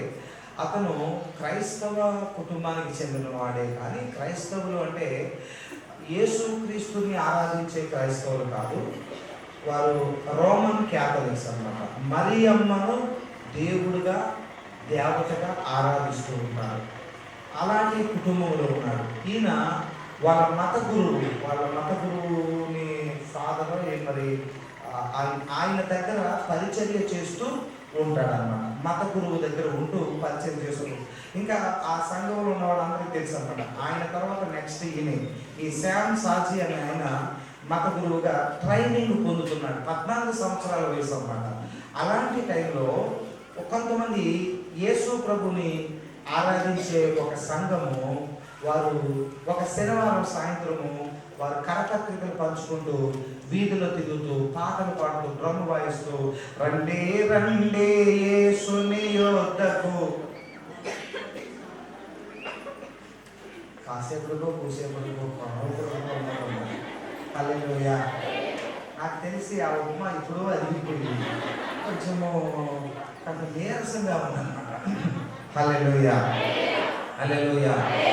యెహోవా యందు ఆనందించుట వలన మీరు బలం పొందుతారు. పక్కన చెప్పండి మాట. నువ్వు చెప్తే నాకు వచ్చినట్టే ఏం చెప్తావు? చక్కగా కొళ్ళన్నీ పెద్దవి చేసి ఒకంత పువ్వులాగా ఇచ్చుకొని నవ్వుతుంది కదా. చెప్పండి చెప్పండి, పక్కన చెప్పండి, నవ్వుకుంటా పక్కన చెప్పండి.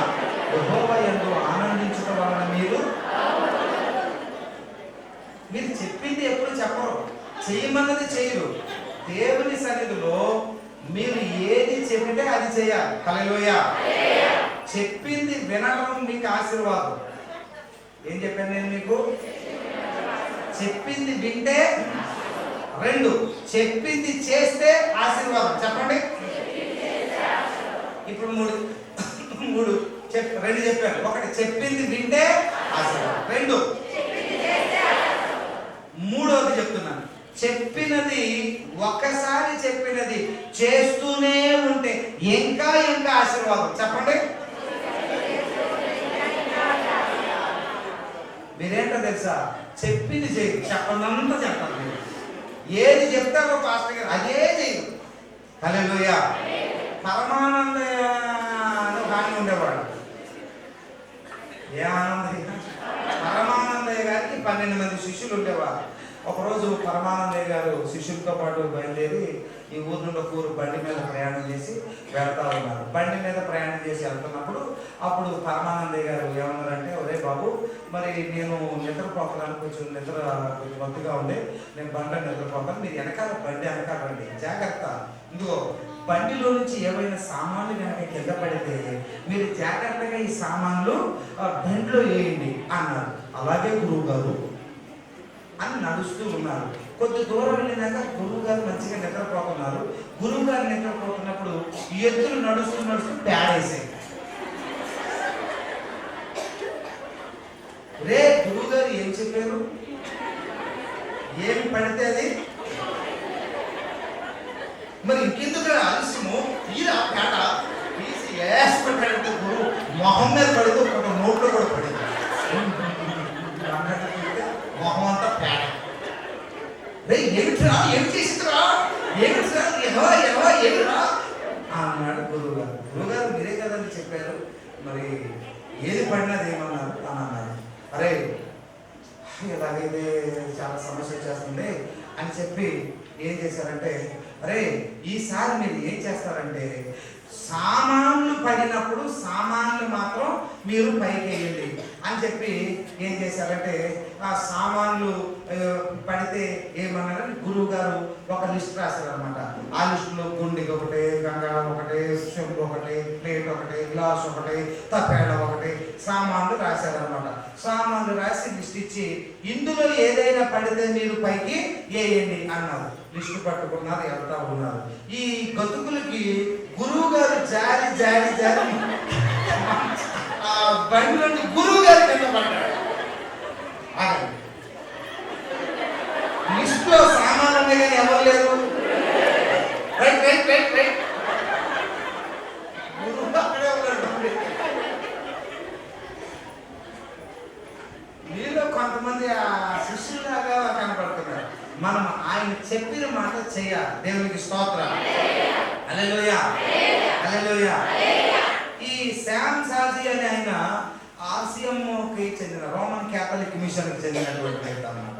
ఈయన అలా ఉన్న సమయంలో క్రైస్తవులు యేసయ్యను ఆరాధిస్తూ యేసయ్యను స్తుతించుకుంటూ పాటలు పాడుకుంటూ వెళ్తూ ఒక కరపత్రికను ఇచ్చుకుంటూ వెళ్తున్నారు. ఈయన కూడా కరపత్రిక ఏంటిది అని అడిగారు. ఇది యేసు ప్రభువుని గురించిన వాక్యం, ఇది చదివితే నీకు రక్షణ కలుగుతుంది అన్నారు. ఈయనకి చాలా కోపం వచ్చింది. ఇప్పుడు వచ్చారు కానీ ఇంకెప్పుడు ఇవ్వకండి, ఎప్పుడు రాకండి. ఎందుకో తెలుసా, నాకు చాలా అసహ్యం యేసు ప్రభు అంటే. మీరు యేసు ప్రభు చేసేవాళ్ళు హల్లెలూయా హల్లెలూయా హల్లెలూయా అంటారు, ఇలా అంటారు, ఏంటో డ్యాన్స్ వేస్తారు అని వాళ్ళని హేళన చేస్తూ అవమానపరుస్తూ మాట్లాడి ఎక్కడి నుంచి అన్నాడు 14 సంవత్సరాల శాంసుజీ. అయితే వెళ్ళిపోతున్నప్పుడు అందరూ మామూలుగా ఊరుకోరు కదా. ఒకడు ఉంటాడు కొంచెం రోషం కలిగినాడు. ఎడతా వెనక్కి తిరిగి అన్నాడంట, మా దేవుడి శక్తి ఏదో తెలియక హేళన చేస్తున్నావు, ఒక్కసారి మా గుడికొచ్చి చూడన్నాడంట. దేవునికి స్తోత్రం. హల్లెలూయా హల్లెలూయా. ఇలాంటి వాళ్ళు ఉన్నారండి ఇక్కడ. ఒక్కసారి మా గుడికొచ్చి చూడు అంటారా? నాకు తెలియదు, మనకే నడుపు నా సంబంధం అంటారు. కానీ ఒక్కసారి మా గుడికి వచ్చాడు రా బాబు, మేము ఏం చెప్తున్నాం అప్పుడు నీకు అర్థం అవుతుందంటే వస్తా. నీకు దమ్ముంటే, నిజంగా నీకు దమ్ముంటే ఒక్కసారి రా మా గుడికి అన్నాడు అంటండి. పౌరుషం వచ్చింది. వస్తా, ఎక్కడ చెప్పు, రేపే. ఎన్నింటికి రావాలి?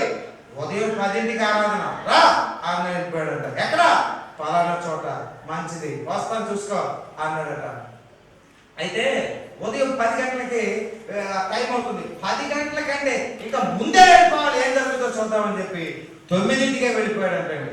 10 గంటలకు ఆరాధన, 9 గంటలకి కొంతమంది పిల్లలను కూర్చోబెట్టుకుని చర్చిలో Sunday school teacher Sunday school చెప్తూ ఉంది పిల్లలకి. ఒక 15 మంది 20 మంది పిల్లలు కూర్చొని ఉన్నారు. లోపలికి వస్తే రాబోలు కూర్చున్నాడు. సండే స్కూల్ టీచర్ చెప్తూ ఉంది పాఠం. ఏం చెప్తుందో తెలుసా?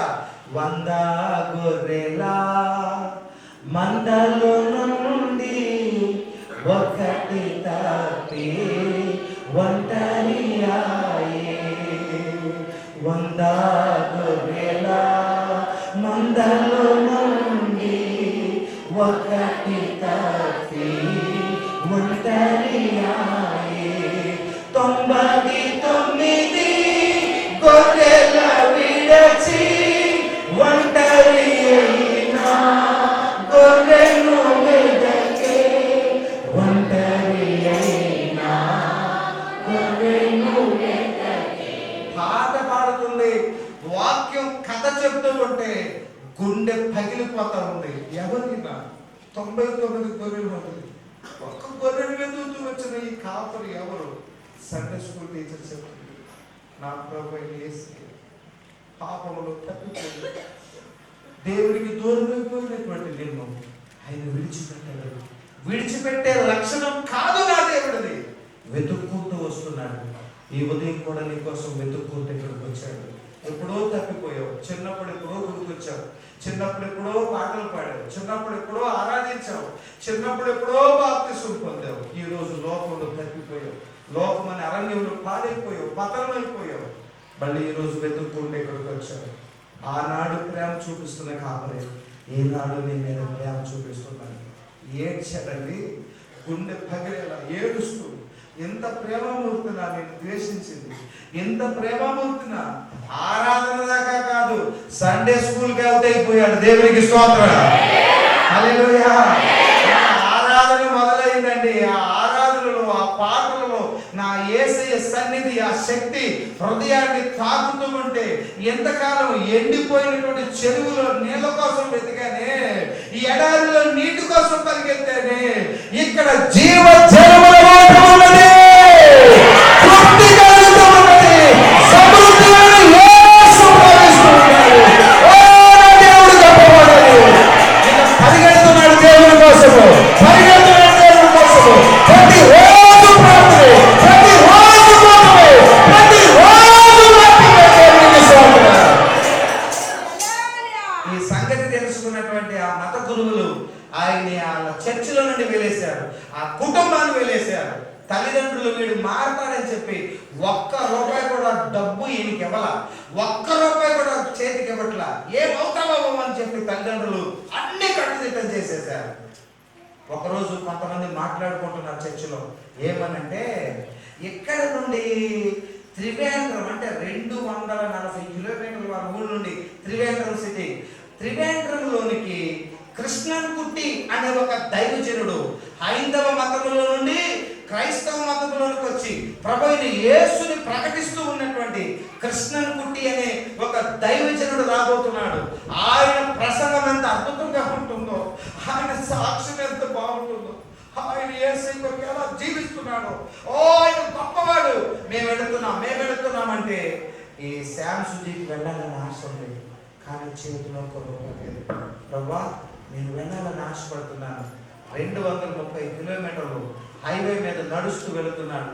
ఆపితే లారీ ఆపితే ఎక్కుతున్నాడు, బస్సు టికెట్ లేదు కనుక బండి ఎక్కుతున్నాడు, ఎద్దుల బండి ఎక్కుతున్నాడు. అట్లా ఎవరు లిఫ్ట్ ఇస్తే అట్లా మారుకుంటూ ఆయన 2 రోజులు ప్రయాణం చేసి మొత్తానికి మీటింగ్ జరిగే స్థలానికి వచ్చాడు. అప్పటికే మీటింగ్ అంతా ప్రజలందరూ కూడా గుమిగూడిపోయి ఉన్నారు. ఆ బలిపీఠం మీద అప్పటికే పాటలు పాడుతూ ఉన్నారు. అక్కడికి వెళ్ళేసరికి ఒక విషయం తెలిసింది ఏంటంటే, ఆ చుట్టూ ఉన్నటువంటి బీజేపీ లీడర్స్ ఒక మాట చెప్పారట, కృష్ణన్కుట్టి అనేవాడు ఇక్కడికి వస్తే కనుక అతను మేము ఇక్కడ వాక్యం చెప్పనివ్వం, అతను ఇక్కడ వాక్యం బోధించనివ్వం, ఎందుకంటే అతను మమ్మల్ని కించపరుస్తూ ఉన్నాడు కాబట్టి అతని వాక్యాన్ని మేము అంగీకరించాం అని అతను ఎలాగైనా మేము కొట్టుకుంటామని చెప్పి అక్కడున్న లీడర్స్ వాళ్ళు ముందుగానే వార్నింగ్ ఇచ్చారు. అక్కడున్న కొంతమంది RSS వాళ్ళు చెప్పారట, కృష్ణన్ కుట్టి అనేవాడు కనుక ఇక్కడికి వస్తే అతను తలను నరికేస్తామేమో అనుకుంటున్నాడు, అతని తలను నరుకుతామేమో అని చెప్పి వాళ్ళు శపథం చేసి వాళ్ళు ఎదురు చూస్తూ ఉన్నారు. అయితే మీటింగ్ ఆపలేదు, మీటింగ్ జరుగుతుంది, పాటలు పాడుతూ ఉన్నారు, ఆ స్టేజ్ మీద దైవజనులు ఆరాధిస్తూ ఉన్నారు, వెనకాల కూర్చున్నారు. ఇప్పుడు కృష్ణన్ కుట్టి వస్తాడా రాడా, కృష్ణన్ కుట్టి వస్తాడా రాడా అందరూ ఆసక్తితో చూస్తూ ఉన్నారు. పాటలు అయిపోతున్నాయి, పాటల మీద పాటలు అయిపోతున్నాయి. 9 అయిపోయింది, రాత్రి 9:30 అయిపోయింది, 9:10 అవుతూ ఉన్నది.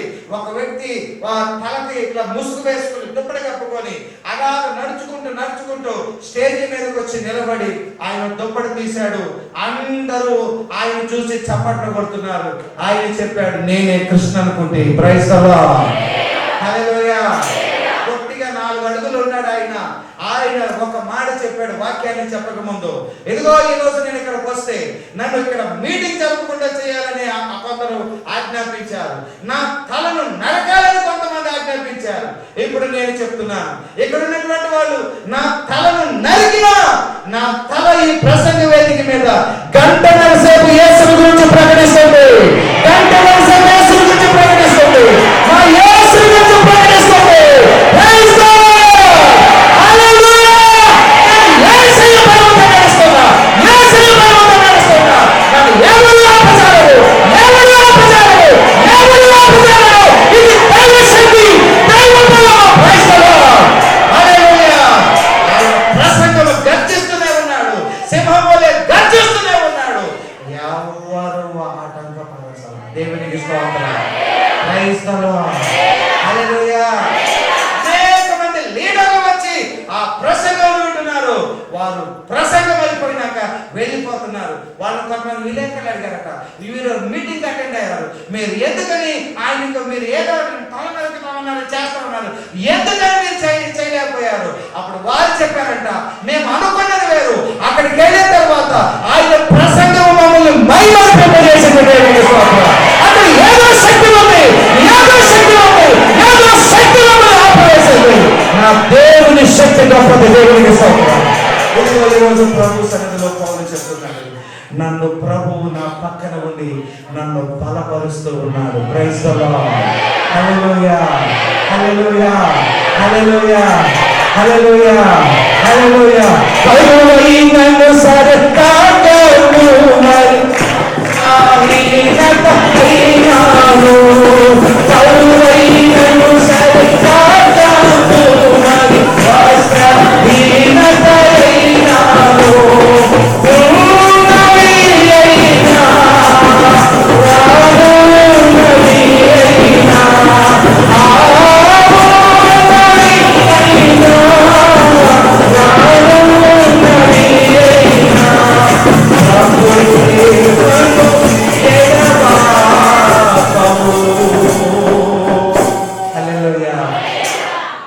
ఈ రోజుకి సిరియా దేశంలో సివిల్ వార్ జరుగుతుంది. సిరియాకి చుట్టుపక్కల ఉన్న దేశాలకు మధ్య సివిల్ వార్ నడుస్తుంది. 2004లో ప్రారంభమైన యుద్ధం ఇప్పటికీ జరుగుతూనే ఉంది. 2020వ సంవత్సరము అక్టోబరు నెలలో ఆ సిరియా దేశంలో చాలా చోట్ల బాంబులు పడటం వల్ల అనేక కుటుంబాలను వ్యక్తులు చనిపోయారు. యుద్ధం జరిగింది. ఆ యుద్ధంలో ఒక ముస్లిం కుటుంబంలో ఉన్న తండ్రి చనిపోయాడు. ఆయనకు 3 పిల్లలు, భార్య. ఆయన బాంబు దాడిలో చనిపోయాడు. ఒక ముస్లింలో ఉన్నటువంటి ఒక భర్త చనిపోతే ఆయన కోసము భార్య 40 రోజులు ఏడవాలి. ఆమె ఏడుస్తూ ఉన్న కాలంలో ఆ కుటుంబాన్ని ఆ పెద్దలందరూ, ఆ కులస్తులందరూ ఆదరించాలి. సిరియా దేశంలో పరిస్థితి ఒకరికొకరికి సంబంధాలు లేవు, సరైన ఆహారం తిండి లేదు.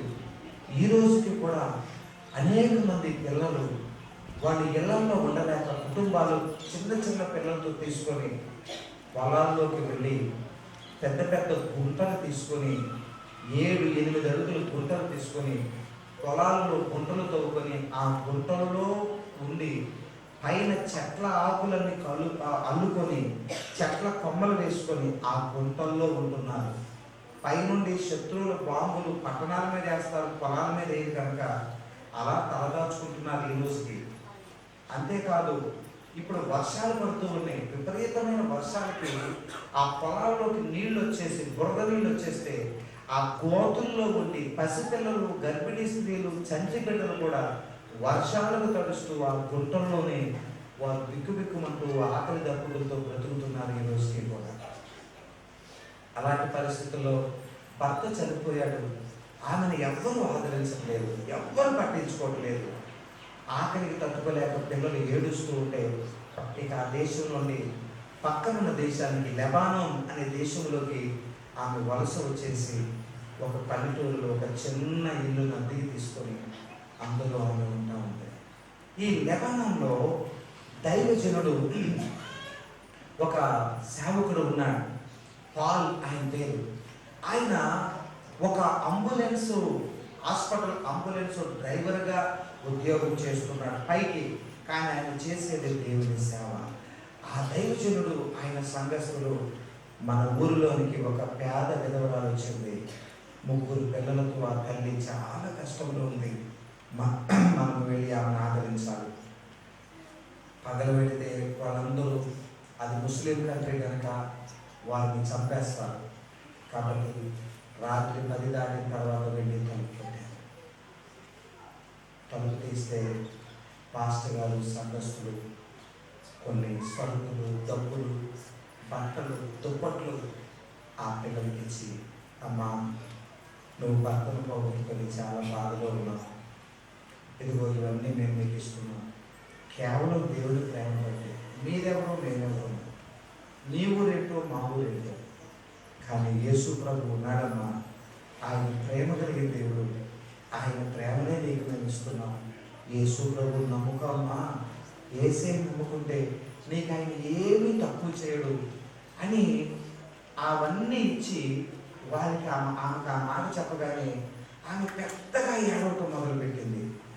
అమ్మ మేమేమైనా తప్పుగా మాట్లాడామా, మేమేమైనా లేని మాట ఏదైనా, నిన్ను గాయపరిచే మాట ఏమన్నా అన్నామా? అమ్మ ఏమనుకోవద్దమ్మా, దయచేసి క్షమించండి. ఆమె వాళ్ళని లోపలికి పిలిచి తలుపు వేసి ఏడ్చుకుంటూ వాళ్ళతో ఒక మాట చెప్పింది, అయ్యా నిన్నటి రాత్రి 12 గంటలు దాటినాక ఎవరో తలుపు కొడుతూ ఉన్నారు. నాకు భయం వేసి దీపం ఆర్పేసి నేను కిటికీలోనే చూస్తే ఎవరు బయట కనబడలేదు. ఎవరు అని అరిచారు కానీ ఎవరు శబ్దం మాట్లాడలేదు. రెండోసారి మళ్ళీ మెల్లగా తలుపు కొడుతున్నారు. ఎవరండి అని అన్నాను, ఎవరు మాట్లాడలేదు. నాకు భయం వేసి తలుపు తీయలేదు. ఆ తలుపు దగ్గరే కూర్చొని బిక్కు పిల్లలు పడుకున్నారు. ఎవరో, ఏ శత్రువులు, ఏ సైనికులు అని భయపడుతూ నేను అక్కడే కూర్చున్నాను. కాసేపు అయ్యాక ఒక చేయి నా భుజం మీద పడింది.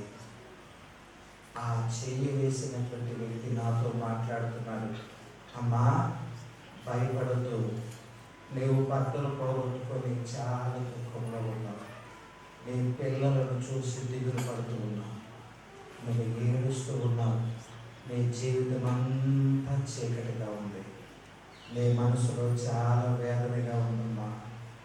నేను దాన్ని అర్థం చేసుకుంటున్నాను, ఎందుకంటే నేను కూడా ఆ వేదనను అనుభవించాను, నేను కూడా ఆ బాధను అనుభవించాను. నాకు తెలుసు నువ్వు పడే బాధ. రేపు నేను నా బిడ్డల్ని మీ దగ్గరికి పంపిస్తాను, నేనెవరో నీకు తెలియదు, నా పిల్లలు వచ్చి నా గురించి నీకు చెబుతారు అని ఆయన చెప్పారండి. ఇప్పుడు మీరు వచ్చి యేసయ్య గురించి చెబుతున్నారు అంటే రాత్రి నా దగ్గరకు వచ్చింది యేసయ్య, రాత్రి నా దగ్గరకు వచ్చి మాట్లాడింది యేసయ్య అని ఏడుస్తూ నాలాంటి దీన పేద విధవరాల దగ్గరకు దేవుడు వచ్చాడండి, దేవుడు వచ్చాడు అని ఆమె దేవుని బట్టి దుఃఖపడుతూ ఉంది. ధైర్యం కలిగింది ఆమెకి. ఈరోజు నీ జీవితంలో నీవు విలువైనవి కోరుకోవు. నీకంటే ఏముంది, నీకంటే ఏముంది, నువ్వు ఏది సంపాదించావు, ఏది ఏది ఈరోజు నువ్వు కలిగి ఉన్నావు, అవన్నీ పోగొట్టుకున్నావు. ఏమీ నేను మోడులాగైపోయాను. అయితే ఈరోజు దేవుని హస్తం నీ దగ్గరకు వస్తుంది. నిన్ను బలపరచడానికి, నిన్ను బలపరచడానికి, నీకు ఆయన తోడుగా ఉంటానని వాగ్దానం ఇస్తున్నాడు. నిన్ను బలపరచడానికి ప్రభు నీ దగ్గరకు వస్తున్నాడు. మన ప్రభు మనల్ని బలపరిచేవాడు. పౌలు అన్నాడు, నా దేవుడు నన్ను నా పక్కన నుండి బలపరిచాడు. ఈ ఉదయం దేవుడు నిన్ను బలపరిచి ఈ స్థానంలో నిన్ను పంపుతాడు. లేచి నిలబడండి, ప్రార్థన చేసుకున్నాను. లేచి నిలబడండి. ప్రభా, నా జీవితంలో నేను చాలా కోల్పోయాను నాయన, నన్ను బలపరచు నాయన, నా మీద నీ కనికరించు నాయన, నన్ను దీవించు నాయన.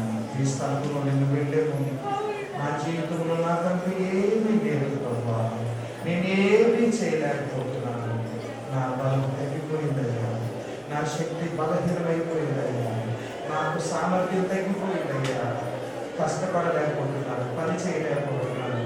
నా బిడ్డలు ఎలా పోషించుకోవాలి, నా కుటుంబాన్ని ఎలా నడిపించుకోవాలి, నా బిడ్డలు ఏమైపోతారు అని నేను కృంగిపోతూ ఉన్నాను. ప్రభువా, నన్ను బలపరచు నాయన, యేసయ్యా నన్ను బలపరచు. అందరూ దేవునితో మాట్లాడతారు. ఎక్కువ సమయం లేదు, ఒక్క నిమిషం సమయం మాట్లాడండి. యేసయ్యా నన్ను బలపరచు నాయన అడగండి. ఒక్క మాట పడుతుంది. వెనుకున్న వారు, పిల్లలు, పెద్దలు, అన్న, తమ్ముడు, చెల్లి, ప్రతి ఒక్కరు యేసయ్యా నన్ను బలపరచు నాయన, నన్ను బలపరచు నాయన, యేసయ్యా నన్ను బలపరచు. నువ్వు గొప్ప దేవుడు తండ్రి, నన్ను బలపరచు నాయన, నన్ను బలపరచు. అందరము గొంతెత్తి ప్రభువు సుఖపడతారు, సుఖపడదు, ఎప్పుడు సుఖపడతారు. నన్ను బలపరచు.